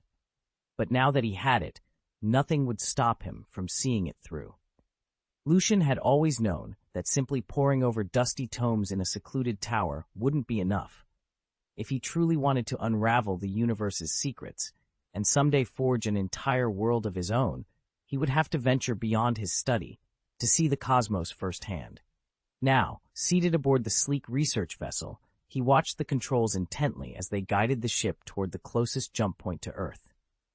In an instant, the stars around them blurred, the vast gulf of space collapsing into a pinpoint of light. Then, just as quickly, they emerged beyond the solar system's edge. As the ship stabilized, Lucian felt a fresh surge of insight. He realized that these jump points weren't mere shortcuts. They were the universe's own highways, born from the deepest laws of spatial geometry. Even traveling at light speed, it would take a starship more than a year to escape this system's gravitational embrace. But a jump gate accomplished the feat in the blink of an eye, flinging vessels into distant galaxies. Lucian's heart raced. He understood now why interstellar travel lay so far beyond his current powers. At best, his personal teleportation, his most refined spell, could shift him from the Antarctic ice to the North Pole. Crossing planetary, let alone galactic, distances by sheer magic was still beyond his reach. But with this knowledge of space's hidden architecture, he felt the first stirrings of a plan, and the promise of discoveries to come. "There's still so much more to learn," Lucian murmured, as the stars stretched into streaks outside the viewport. Emerging from his latest jump point, he let out a long sigh. In his mind's eye, he envisioned a future where he could link countless worlds, slipping effortlessly from one reality to another, no longer bound to fleeting soul resonances that relegated him to a mere supporting role. But to achieve that ambition, he knew he would need to master the laws of space far beyond even the most accomplished teleporters of the major Marvel universes. Only then could he truly shatter the boundaries between worlds by channeling those soul bonds. Under his command, the starship had raced through one jump corridor after another, never pausing for more than a moment. Now, after a relentless week in transit, they finally emerged at the border of the Milky Way and the Large Magellanic Cloud. Inside his private study, Lucian's desk was strewn with parchment scrolls covered in glowing runes. He traced a finger over an intricate sigil, committing its pattern to memory when a gentle tap at the door drew his attention. "Come in," he called. The door slid open to reveal Gamora, datapad in hand. "Principal, we've intercepted an urgent distress signal from the Nova Empire's patrol fleet. The transmission's coordinates line up exactly with the planet Saros and Ronan attacked." Lucian set aside his quill and tapped a command on the console. The holoscreen flickered to life, displaying the battered Nova ships in orbit around a scorched world. One by one, their energy cores dimmed. "On screen," he ordered calmly. Then, with steely resolve, "Plot a direct course. Maximum speed. We're jumping in immediately." Gamora nodded and hurried off to relay the orders. Lucian watched the swirling stars outside, determination bright in his eyes. The path ahead was long, but he would not rest until he'd unlocked the secrets of space itself. Lucian paused his research, closed his datapad, and led Gamora through the corridor into the command center. "Peter, replay the distress signal," he said. Star-Lord tapped a few controls. The holoprojector crackled to life. "This is K-9852 of the Nova Empire's 8th Border Patrol Fleet. We've detected Ronan the Accuser attacking planet Illyria, supported by the Mad Titan Saros' armada. Request immediate reinforcements from headquarters. Over." Lucian frowned. That transmission is already 30 minutes old. With Ronan and Saros on the offensive, they've likely overwhelmed both the planet's defenses and our patrol ships by now. He paced in front of the holo-display. Saros' MO is to strip a world of resources, then leave the survivors to fend for themselves. Maybe half the population will remain alive. But even if Nova Command could muster a relief fleet, it would take at least 2 days to assemble enough firepower to challenge Ronan and Saros. By then, the attackers will be long gone. Gamora's jaw tightened, her green eyes distant. "They're always too late," she said quietly, a haunted tone he'd heard before. Her own homeworld had been torn apart by conquerors. Lucian rested a hand on her shoulder. "Then we won't wait for reinforcements. We'll go now." He glanced around the command room. "Assemble the ship. We leave in 5 minutes." Gamora looked up, determination flaring in her eyes. Together, they would race to Illyria, before it was reduced to ashes. All the world's resources have already been stripped bare, half the population wiped out, and those who survive are left weakened, their civilization set back by decades, if not centuries. Should opportunistic forces seize the chance, they could enslave the entire planet. Neither the Nova Empire, nor the Kree, nor the Skrull Alliance could offer meaningful protection. Saros isn't looking to rule. He's a cosmic pillager, swooping in to loot, slaughter, and vanish into the void. Deploying a routine patrol fleet against him is like chasing a cornered dog. He always slips away. Saros' armada is so overwhelmingly powerful that even a coalition force wouldn't stand a chance unless it committed a third of its entire fleet, and no major power, already stretched to the breaking point, can spare that many ships. That's why the Mad Titan Saros is infamous throughout the galaxy, feared and respected in equal measure by all 3 empires. "Contact Sarnos again," Lucian ordered, his voice low and steady. "Tell him we've hijacked the Predator warship and will be landing shortly. He mustn't leave. Have him wait for us on that planet." He paused, turning the cosmic cube over in his hand before slipping it to Gamora. This twist suited him perfectly. With both Thanos and Ronan trapped on the surface, they couldn't simply vanish into the void. Out in space, either warlord could generate a temporary jump point and bolt away. Ronan had done exactly that during his invasion of Earth, slipping past Captain Marvel by opening a portal at the last second. In the vacuum of space, there's no chasing down a fleeing starship. But confined to a planet's atmosphere, the game was entirely different. Corners could be cut off, escapes blocked. "No problem," Lucian added. With the cosmic cube in hand and knowing Sarnos' tendencies, he won't question it. Gamora caught the cube and nodded. She tapped into its power and reopened the comlink to Sarnos, her reflection dancing across its shifting surface as she sent their message. Chapter 416, Damn Thanos Second Update. Please vote by the end of the month. Roughly 30 minutes later, Lucian's ship dropped into orbit around K-9852. Unlike Earth's familiar blues and greens, this world glowed a harsh blood red. No oceans rippled across its surface, only endless plains of crimson vegetation and rich mineral veins. But the ravages of war had left their scars everywhere. Massive craters gouged by laser cannons, forests blackened and smoldering, and thousands upon thousands of bodies scattered across the land. The dead were a gray-skinned humanoid species, their torsos streaked with vivid red bands, the planet's native inhabitants. Lucian, known to his comrades as Star-Lord, pressed his forehead against the viewport glass. He'd heard the grim tally, that each time Thanos struck, half the planet's population perished. In theory, it was just a number. In practice, it was unimaginably cruel. From this height, the bodies stretched to the horizon, more than 1 billion lifeless forms, far exceeding even the staggering losses of Earth's deadliest conflicts. Lucian's chest tightened at the sight. He whispered under his breath, "They really are monsters." He turned away from the window, resolve hardening in his eyes. No statistic could capture the horror. He would make sure Thanos paid for every single one of these lives. Lucian's fists clenched so tightly his knuckles went white. Before him lay the mangled remains of dozens of creatures, many of them still babies, slaughtered with savage brutality. To most of them, the galaxy's predators and bounty hunters were only in it for the credits. Even the legendary Star-Lord, with his lofty dreams of becoming the universe's most famous thief, rarely took a life. But they're not hunters, Gamora snarled, her teeth bared. They're monsters. Her eyes, dark with pain, locked onto the wreckage below. She'd witnessed horrors before, but each new massacre drove her back to the day her own world was wiped out.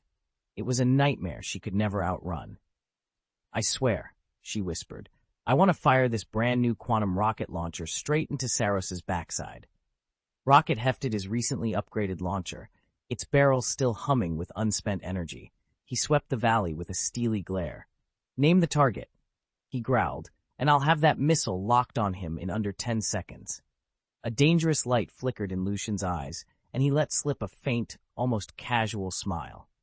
In that slight curve of his lips lurked a promise of vengeance so cold, so implacable, that every one of them felt a chill run down their spine. It was a smile that spoke of retribution, and of the bloody reckoning soon to come. Lucian wasn't a saint, far from it, but he did have a moral line he wouldn't cross. Most of the time, his iron will and steely logic helped him keep a cool head.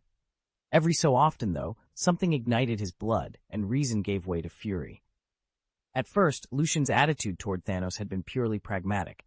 After all, they shared an interest in reshaping the cosmos. Thanos claimed that by halving the universe's population, he could restore balance, and in some twisted way, that had sounded like a plan. Until Lucian saw the bodies.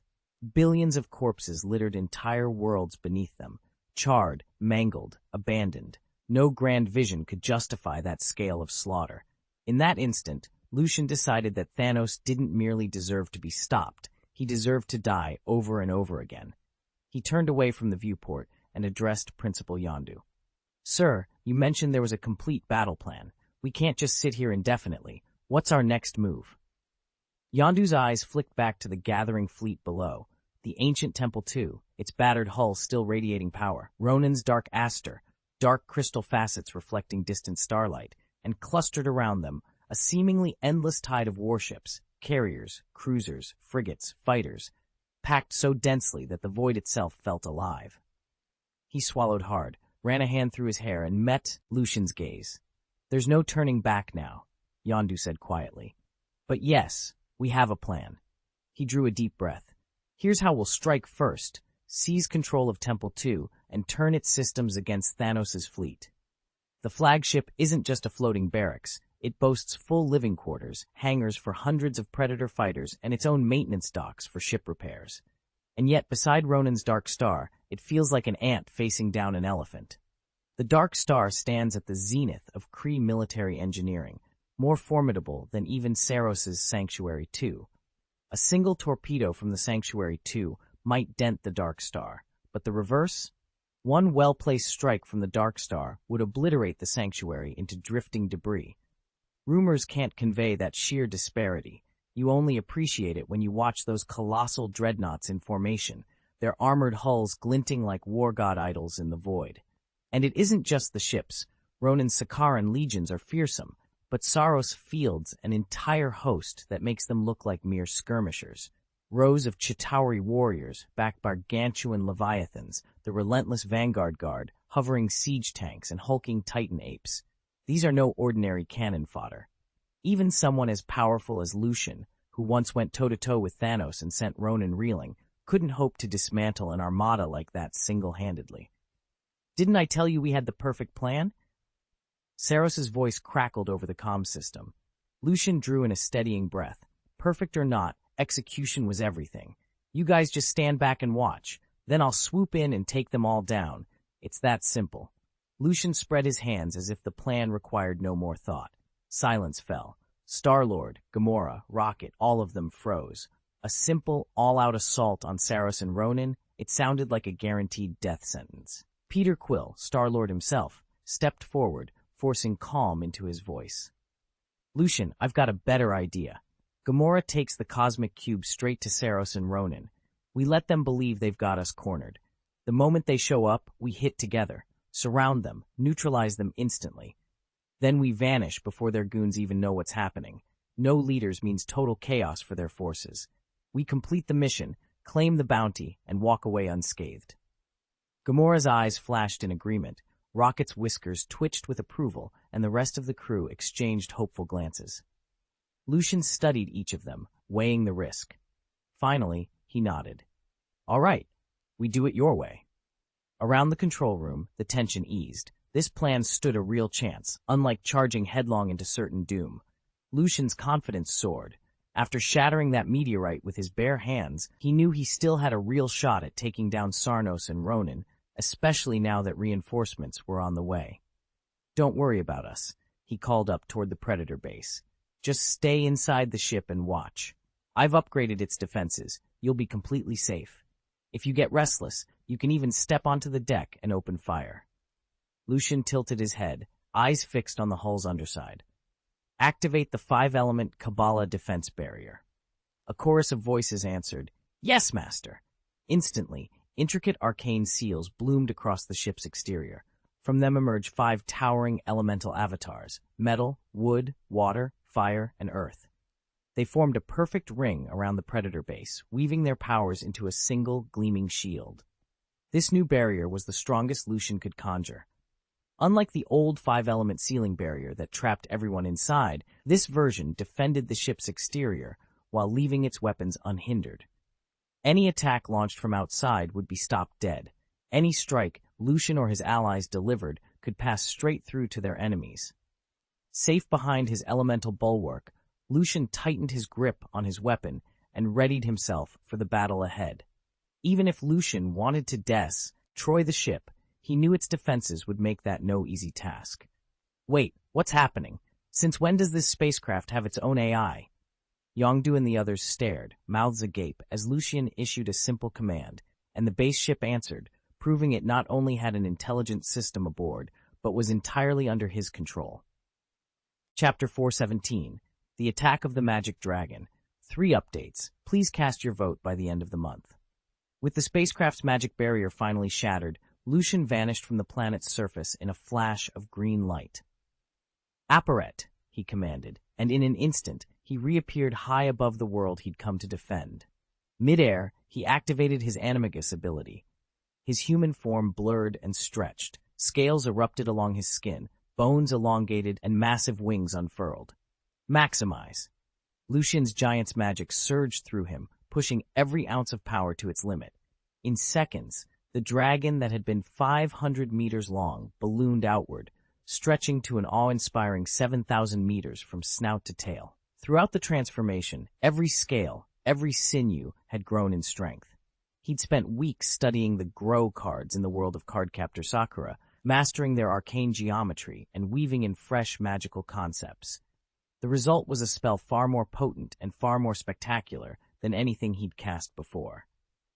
Though the carnage below had stoked his rage, Lucian refused to let anger cloud his judgment. A magician above all else, he knew that reason must prevail. Star-Lord's stratagem still held: have Gamora lure Thanos and Ronin with the cosmic cube, then swoop in to seize the real villains, and if fate allowed, capture the would-be king before he could escape.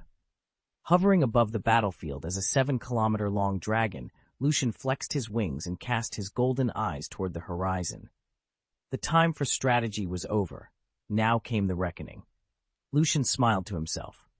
He could have simply seized the 2 dreadnoughts and every cruiser in Thanos' and Ronin's armadas, walking away with the universe's greatest prize. But that kind of plunder wasn't his goal. With his repair spell, he could reduce every ship on the battlefield to scrap and then restore them, hull and engine, to their exact pre-combat condition.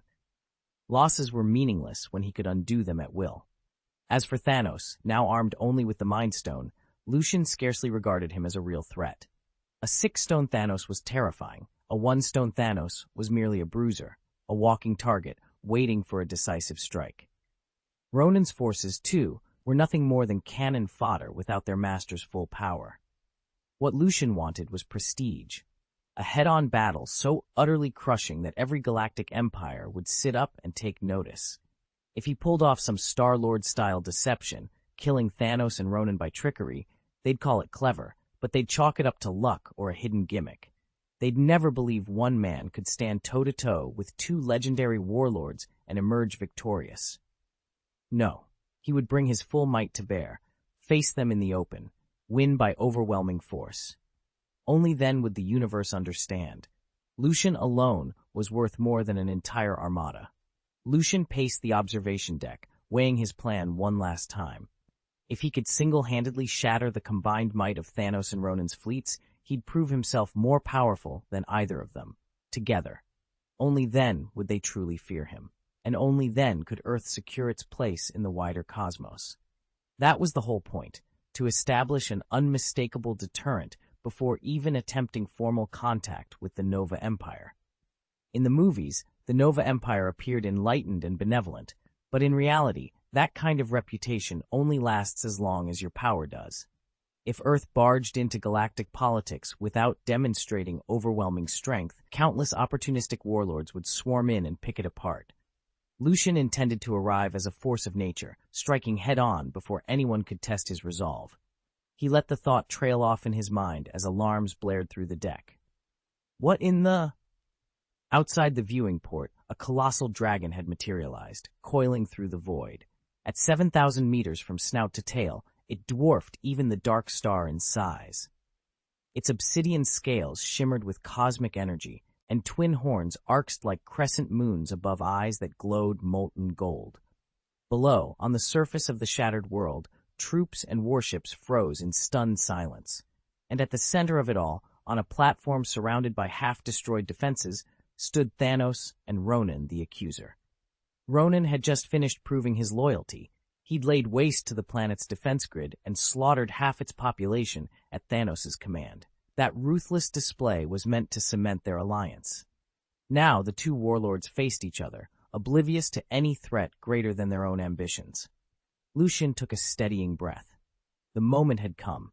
As the dragon let out a deafening roar that rattled every sensor array, he stepped forward. Battle lines would be drawn within seconds, and the fate of Earth would hinge on the outcome. Thanos lounged on his floating throne, every inch the embodiment of power, far beyond what Ronin could hope to challenge. Below him stood Ronin the Accuser, rigid and unflinching, his mighty Kree warhammer clutched in one hand. "Saros," Ronin began, voice steady, "I have fulfilled every condition you set. Shall we discuss our cooperation in detail?" Thanos, known to the Kree as Saros, regarded him with pale, contemptuous amusement. "You're no weakling, Accuser. I'll indulge you, but know this, I do not share power lightly." Ronin's jaw clenched, but he stood firm. As one of the Kree Empire's most formidable commanders, he could no longer endure subservience to the Supreme Intelligence, a dispassionate machine that claimed all authority. Lifting his warhammer so that it caught the dim light, he declared, "Our goal is simple. Together, we will seize Xandar, crush the Nova Empire's heart, and wipe out its people. When the smoke clears, I will ascend as the sovereign of a new Kree Empire, no faceless brain to stand in my way." Thanos leaned forward, eyes narrowing. "Very well, Accuser. Tell me how you intend to carry out this new order." Thanos stood in silence, recalling how every member of his family had fallen in the war against the Nova Empire. Worse still, the Supreme Intelligence was now leaning toward peace talks with that same empire. But once he seized the Nova capital, its noble houses and military commanders would have no choice but to bend the knee. He would emerge as the empire's undisputed ruler, and from there, marshal its forces to conquer the universe. "It won't strain me to help you take Xandar," he said evenly, "but what do I get in return?" Ronan's chest swelled with pride, as though he'd already won the day, yet Thanos caught a flicker of doubt in his eyes. Seizing the moment, Ronan laid out the bargain he'd long kept in reserve. "When I ascend the throne, half of the Nova Empire's worlds will be yours. You can do with them as you please." "Pathetic," Thanos replied with a cold laugh. "I have no interest in half-measures. Bring me the cosmic spirit orb, and I'll give you Xandar. That is the only pact I'll honor." Ronan's face darkened in frustration. To his grand vision of galactic dominion, half the Empire was a mere trifle, and Thanos' terms only underscored how small a prize even that was. Thanos stood on the observation deck of his warship, the vastness of space stretching out before him. In his mind's eye, he already held 6 Infinity Stones, each one set in the gleaming Infinity Gauntlet on his wrist. With a single snap, he would erase half the life in the universe and restore balance to all things. Ronan the Accuser bowed curtly. He hated Thanos' imperious tone, but he had no choice. Without Thanos' aid, he could never conquer the Kree Empire. "Very well," Ronan said through clenched teeth. "I will join you in finding the cosmic orb." Thanos allowed himself a rare nod of approval. He turned as Nebula, his blue-skinned, partially cybernetic daughter, glided into view. "Father," she announced, voice cool and precise, "Gamora's ship has just appeared on long-range sensors." A flicker of pride crossed Thanos' face. He peered into the starfield, spotting a sleek vessel emblazoned with an unfamiliar predator sigil as it descended toward the landing platform. "My dearest Gamora," he murmured, "you never fail to surprise me." But before the ship's ramp even touched the ground, the atmosphere above them trembled with a furious roar. A monstrous dragon, its scales glinting like molten steel, tore through the sky. The gathered warriors, Ronan's elite guard, Thanos' lieutenants, and every soldier on deck froze in stunned silence. Then came a voice, rich and resonant, echoing across the courtyard. "Gather, river of light, where fairies dance. Shine forth to vanquish the evil Fang." The dragon reared back, lunged, and flames erupted from its maw, turning the calm dusk into blazing chaos. Alarms blared. Thanos' hand shot to the Infinity Gauntlet. Ronan drew his massive warhammer. The battle for the cosmic orb had just begun. Lucian's roar shook the void. "Fairy glory!" In an instant, he towered above Temple 2 as a colossal dragon. Rather than dive straight at Thanos and Ronan below, he focused every ounce of his newly mastered super magic on the starship itself. A blazing beam lanced out, tearing through the hull with searing heat. Escape would be impossible now. Their vessel lay crippled. Only once the Temple 2 drifted powerless would Lucian deal with the real threats waiting on its deck. Chapter 418, Crush the Entire Audience, Update 1. A colossal magic circle erupted above the planet's surface.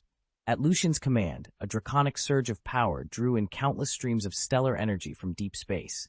Those distant star-forged energies coalesced into a blinding ring of light, and then Lucian unleashed it, firing the searing beam straight at Temple 2. The moment Temple 2's sensors registered the incoming assault, the warship funneled every ounce of power into its defensive matrix. Within seconds, a flawless energy shield bloomed around the hull. With a thunderous crack, raw arcane force collided with cutting-edge technology, locking both powers in a deadlocked roar. Undeterred, Lucian poured ever more magic into the circle, constantly converting ambient starlight into destructive potential. He studied the quivering contours of Temple 2's shield, silently acknowledging its might. Thanos' flagship was more than just a symbol. It was the pinnacle of Titan innovation, bolstered by eons of plundered resources.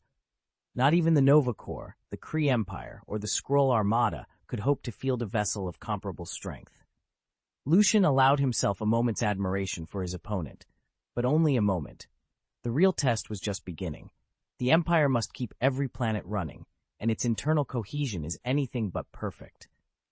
It simply can't funnel all its technology and resources into a single warship. just as a nation can't sink its entire budget into one aircraft carrier without neglecting its citizens' needs. That's why the Temple II's shields, though the strongest in the galaxy, were designed as a compromise, powerful enough to resist Lucian's sorcery for a time, but not indefinitely. And in his draconic form, Lucian's magic is limitless. It's only a matter of time before those defenses buckle, and once the shield falls, the ship itself won't last a moment under his onslaught. From the command platform, Lord Sarnos watched the shields flicker. He turned to Ebony Maw and issued a curt command, "Focus every shot on the beast itself." "At once, Lord Sarnos," Ebony Maw replied. He tapped a series of commands into his comm unit. Instantly, squads of soldiers raised their laser rifles toward the sky. Ground-based gunships roared off their launch pads, and a swarm of Leviathan fighters dove in, their engines blazing, all converging on Lucian's position high above the Temple II. Weapons on the Temple II flared to life. As they absorbed Lucian's magical assault, the ship's turrets swiveled and locked onto him. "Order the Dark and the Dead to fire together," came the command over the comm. Aboard the Dark, Ronan watched the exchange with narrowed eyes. Beside him, the sleek attack craft Korra's idled on standby. "Engage at my mark," Ronan ordered, sending Korra's hurtling toward Lucian. He and Thanos had formed an uneasy alliance. They advanced and retreated in tandem. After all, if this hulking beast in the sky could strike Thanos' ship, it could just as easily destroy his. Ronan studied the monstrous figure orbiting the planet, an entity the size of a small moon. He murmured to himself, "I never heard this world had its own guardian god." In the vast expanse of space, many worlds boasted local protectors. Some fell to a single laser volley, while the mightiest could repel an entire armada. As supreme accuser of the Kree Empire, Ronan knew that assaults on such planets carried heavy risks. Yes, they could be subjugated, but only at great cost. Now, two unknown powers faced off. Lucian, channeling arcane sorcery, and this colossal beast. And as the Dark and the Dead readied their weapons, the void between them crackled with impending conflict. Some deities are bound to powers like the Divine Realm, or even Mount Olympus, making them nearly impossible to kill. Lucian had thoroughly surveyed this planet long ago and found no trace of native gods, so how could one suddenly appear, let alone wield enough power to challenge Thanos' Temple II? Was this newcomer simply arrogant or utterly reckless? Aboard the base ship, Star-Lord and the others watched in growing alarm as Lucian's spells splashed harmlessly against Temple II's shimmering energy barrier. Every defensive array in the sector snapped to attention, channels locking onto Lucian's dragon form. "I told you to listen to me and follow my plan," Star-Lord barked into the comms. "Too naive," he muttered under his breath, bracing himself for what came next. On the battlefield, Lucian remained eerily calm.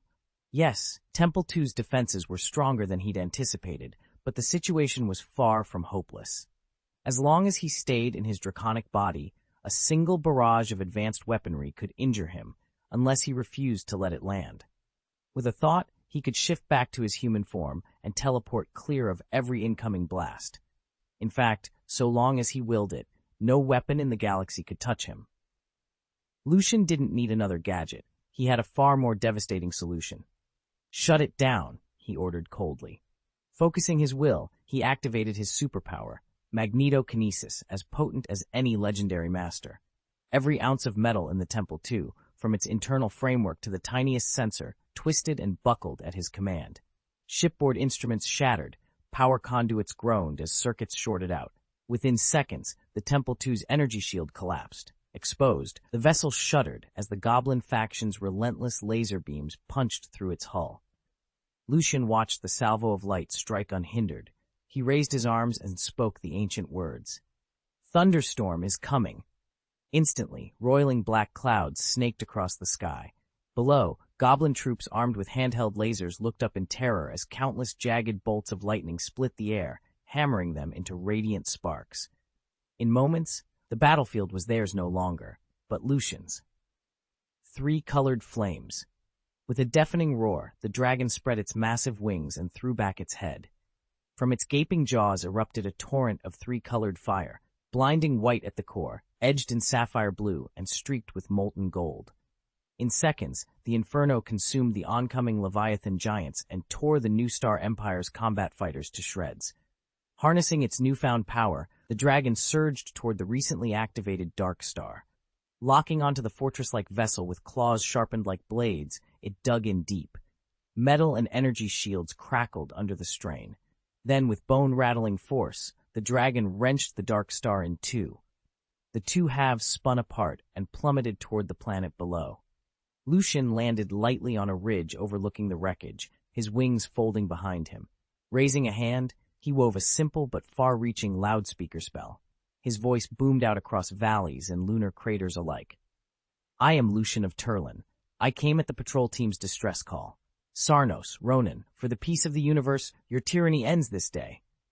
Down below, scattered patrol crews, disarmed, half-dead, and forced to watch their world ravaged, stood motionless. Beside them, the planet's terrified inhabitants cowered in makeshift shelters. Then, at Lucian's declaration, a spark ignited in every eye. The monster they had believed to be their executioner had revealed himself as their savior. Hope, long buried under fear and ash, blossomed in their hearts once more. They'd all been certain the creature's power would overwhelm Sarnos and Ronan's fleet, surely annihilate every living soldier. Yet from the heart of that slaughter came a raspy vow. "Ovira, Chimeria," Lucian gasped, voice cracking with grief. "My wife, my daughter, I swear I will avenge you." Far off, the planet's greatest warrior fought against his own failing strength. Lucian, though battered and bleeding, clawed his way free from a tangled heap of corpses. 2 bloody daggers were all he held, but he forced himself to his feet. Each staggered step toward the battlefield's center drove pain deep into his shattered body. Still, neither wound nor exhaustion could quell the burning fury in his eyes. He had lost everything to Ronan's hand, and now, with every shred of will left to him, Lucian would see justice done. Chapter 419. Do you want a Rubik's Cube? I'll trade you a head. Second update. Oh man, that's brutal, Principal. You've officially dethroned Kevin Bacon as my new hero. Aboard the Predator-based starship, Lucian wrapped his hands around the hull of the Dark Star vessel and tore it apart as if it were paper. He raised his voice, booming down at Thanos and Ronan far below. Star-Lord, who'd only moments ago scolded Lucian for ignoring the plan, stood frozen, jaw practically scraping the deck. "Peter, didn't you just say?" Rocket, equally stunned, seized the moment for a parting shot. "Thanos, buddy, today's your last day." Gamora's eyes flickered between the shredded wreckage and the mad titan seated on his throne. She had long fantasized about avenging her family and her people by ending him, yet now that his demise loomed so close, a strange ache of sorrow welled in her chest. Still, she knew better than to expect Thanos to wait passively for death. Thanos staggered at the edge of the crater where the Temple 2 once stood. Years of work lay in smoking ruin, and his proud space army, slaughtered by the colossal figure looming above them, had been wiped out in an instant. Rage surged through him like molten iron. "Ebony Maw," he snarled, drawing his tyrant blade. "Send me up." He didn't intend to charge in blindly. Thanos knew the power Lucian wielded was extraordinary, but if he didn't strike first, he risked total defeat. Size and raw strength alone wouldn't win the day. He would need precision. One clean strike from the blade, driven into Lucian's vitals, could turn the tide. Ebony Maw bowed slightly, every motion radiating confidence earned through countless victories alongside his master.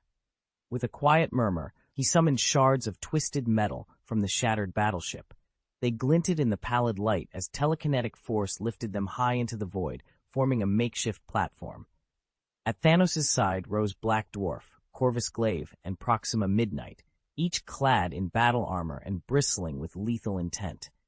Together, the four ascended toward the towering form of Lucian, ready to reclaim the stars, or die trying. Lucian hovered in the shattered sky, the last of the Leviathans and their besieging warships burning behind him. He let out a breath, then felt it, the unmistakable pulse of power announcing Thanos and his 4 lieutenants closing in. With a fluid motion, he shed his draconic form and stood once more as a man.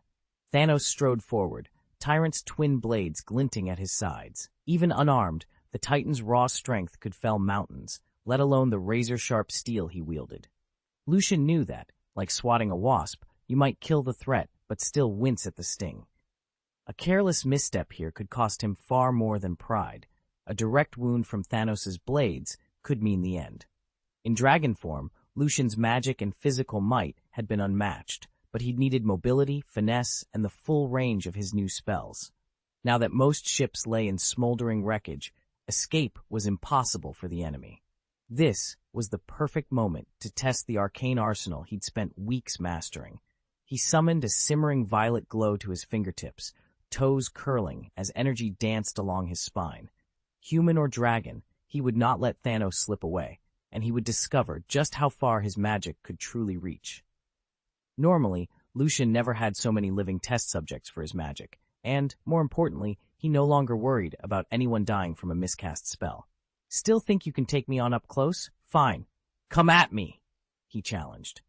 With that, he shifted in an instant from a massive cobalt-scaled dragon into his human form. Thanos and his 4 Black Order lieutenants, Ebony Maw and the 3 other black dwarfs, froze for a heartbeat, then lunged to safety, each springing onto a hovering metal platform that circled them. Lucian let his powers surge. With an invisible tug, he yanked every platform right out from under them. Ebony Maw was no stranger to controlling matter. Metal, wood, even stone, bent to his will, but his strength over raw metal paled beside Lucian's sorcery.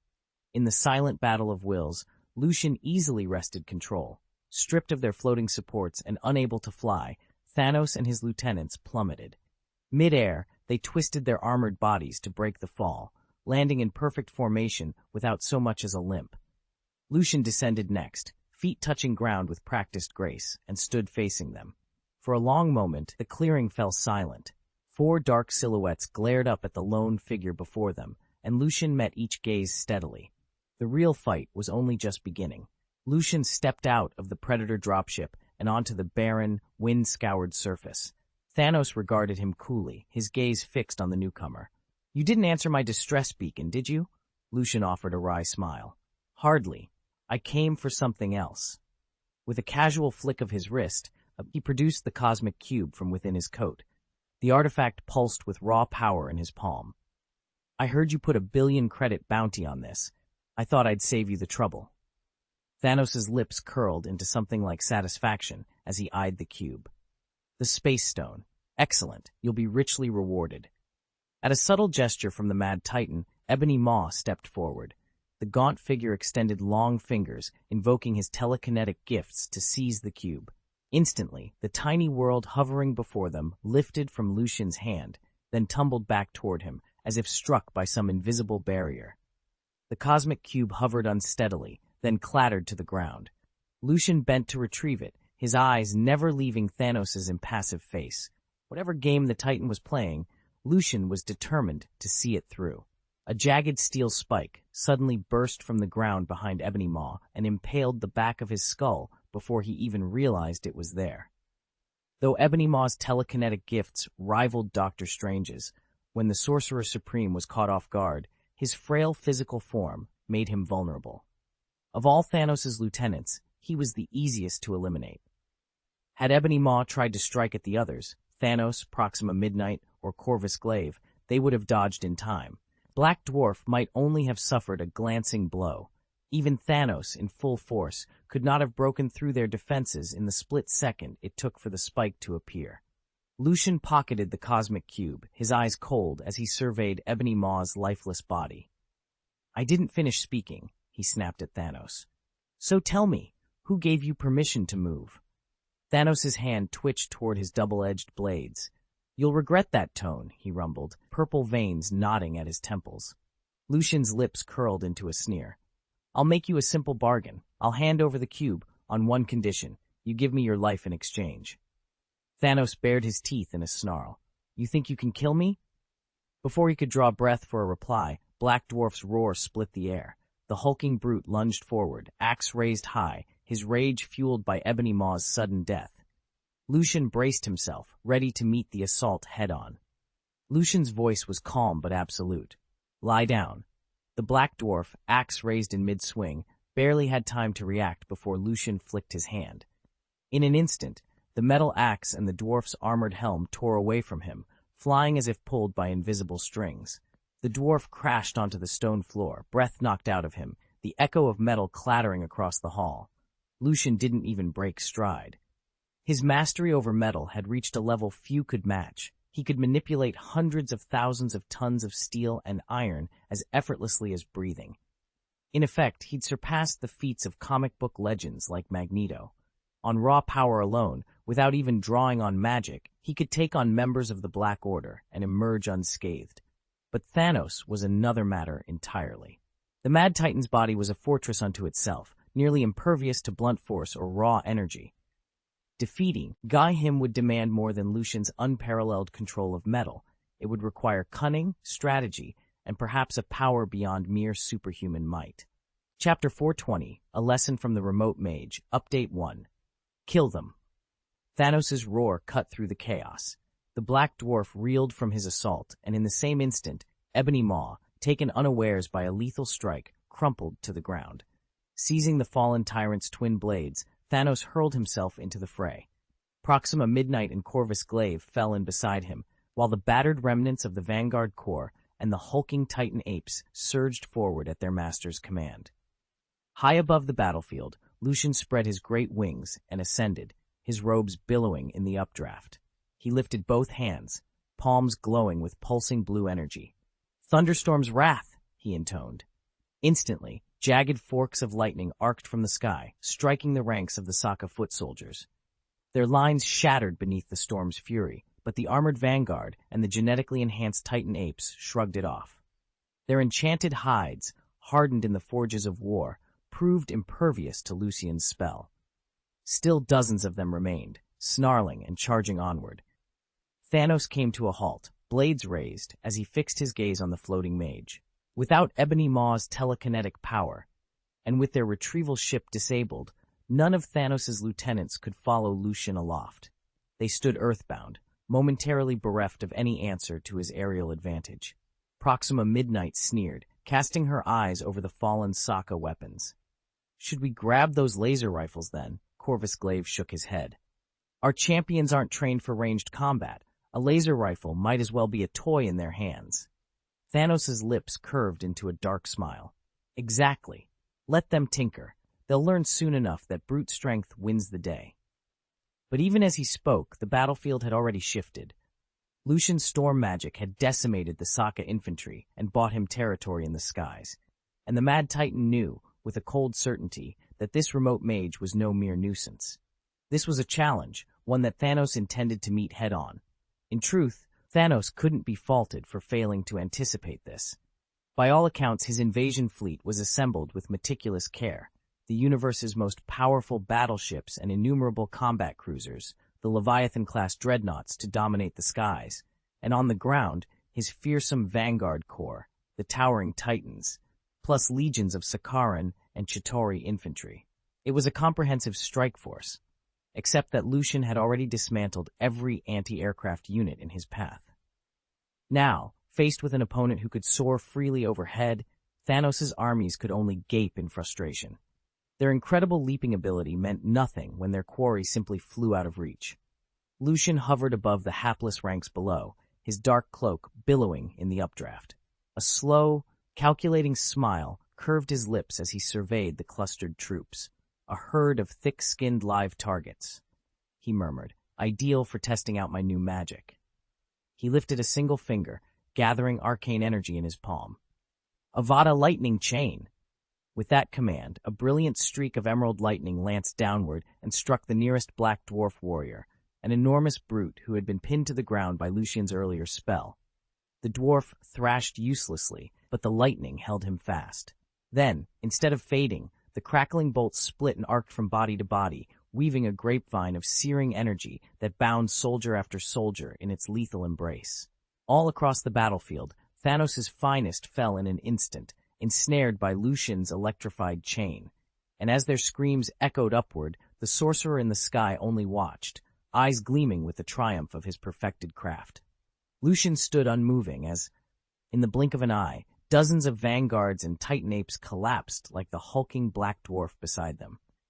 Thanks to his unusually tough constitution and indomitable soul, the Black Dwarf didn't die outright, but he looked winded, gasping for breath. The rest, however, Creatures be biochemically enhanced, so their bodies rivaled steel, but whose spirits remained weaker than ordinary humans, simply disintegrated. Many vanished entirely, half their forms corroded away until nothing remained. Lucian had just unleashed his latest innovation on the Killing Curse, one of the 3 unforgivable curses in the wizarding world.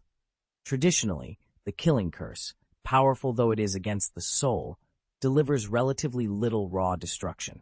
It can be deflected by a statue, avoided with a well-timed dodge, and strikes only a single target.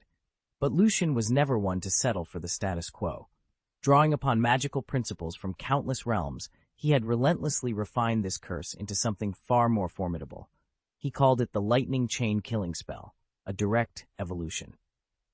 Now, instead of striking one victim, his curse leapt from body to body like a crackling bolt of electricity, leaving obliterated foes in its wake. As smoke curled upward from scorched earth and shattered armor, Lucian surveyed the aftermath. His experiment had been a spectacular success. Not only had he multiplied the curse's lethal reach, he'd also fused its soul-shattering force with the raw devastation of lightning. Soon, he mused, even the most ironclad defenses would shatter before this new magic. Lucian had spent the last few weeks refining his killing spell, not only to rend the soul but also to burn through flesh. Every seasoned wizard knew that even the basic killing spell carried a small burst of energy, enough that a stone golem could block the soul-searing force, yet the residual explosion would still crack its granite shell. But until now, that physical damage had been little more than a cosmetic effect. With Lucian's enhancements, however, the energy discharge had reached an entirely new level. A direct hit now unleashed twin assaults, the sorceress blade of the soul and a corrosive blast of pure power against the body. When his lightning chain killing spell connected with the raider Shockface, both soul and flesh were reduced to ash in an instant. Even the battle-hardened vanguards and the lumbering titan giant apes, creatures famed for their near-invulnerable hides, felt their bodies sear and erode where the arc of lightning struck. They survived, but only just. Their battered forms bore smoking, lifeless wounds. Lucian wasn't content to stop there. He was already working on a tracking killing spell that would mark its victim like a beacon and then scour the battlefield in pursuit. Once that variation was perfected, it would solve the one glaring weakness of the killing spell, its low accuracy, and turn it into the ultimate hunter's weapon. Lucian's lips curled into a half-smile. "You're quick on your feet." Since stepping onto the battlefield, he had unleashed 20, or was it 30, lightning chain spells in rapid succession, each one incinerating dozens of vanguards and titan apes in a crackling arc of electricity. Yet not a single bolt had struck Thanos, Proxima Midnight, or General Corvus. The 3 of them moved like shadows, too experienced, too agile to be caught off guard. Pausing to reassess, Lucian folded back his silvery wings and landed with barely a sound.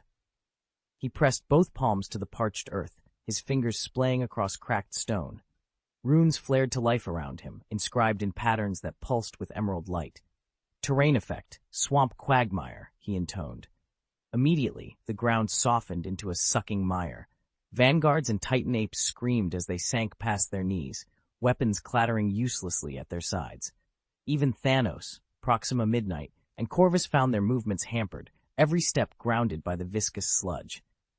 This was the very magic Lucian had acquired from an assistant of the Hungry Wolf Knights, the power to bend the battlefield itself to his will. And now, with friend and foe alike mired in his creation, the tide of war was finally beginning to turn. Chapter X, Plant Bind. Lucian traced the second magic circle in the air. At his command, countless each as thick as a man's arm, erupted from the swampy mire. They writhed out like living tentacles, snaking around the vanguard guards and titan apes, dragging them down into the sucking mud. This large-scale binding spell was the result of his experiments, a fusion of the Hungry Wolf Knight's plant magic, taught to him by Cosmos, and the ancient elven enchantments of Middle-earth, amplified by the very terrain beneath them. "Now, perish!" he shouted, unleashing the second of his freshly developed magics.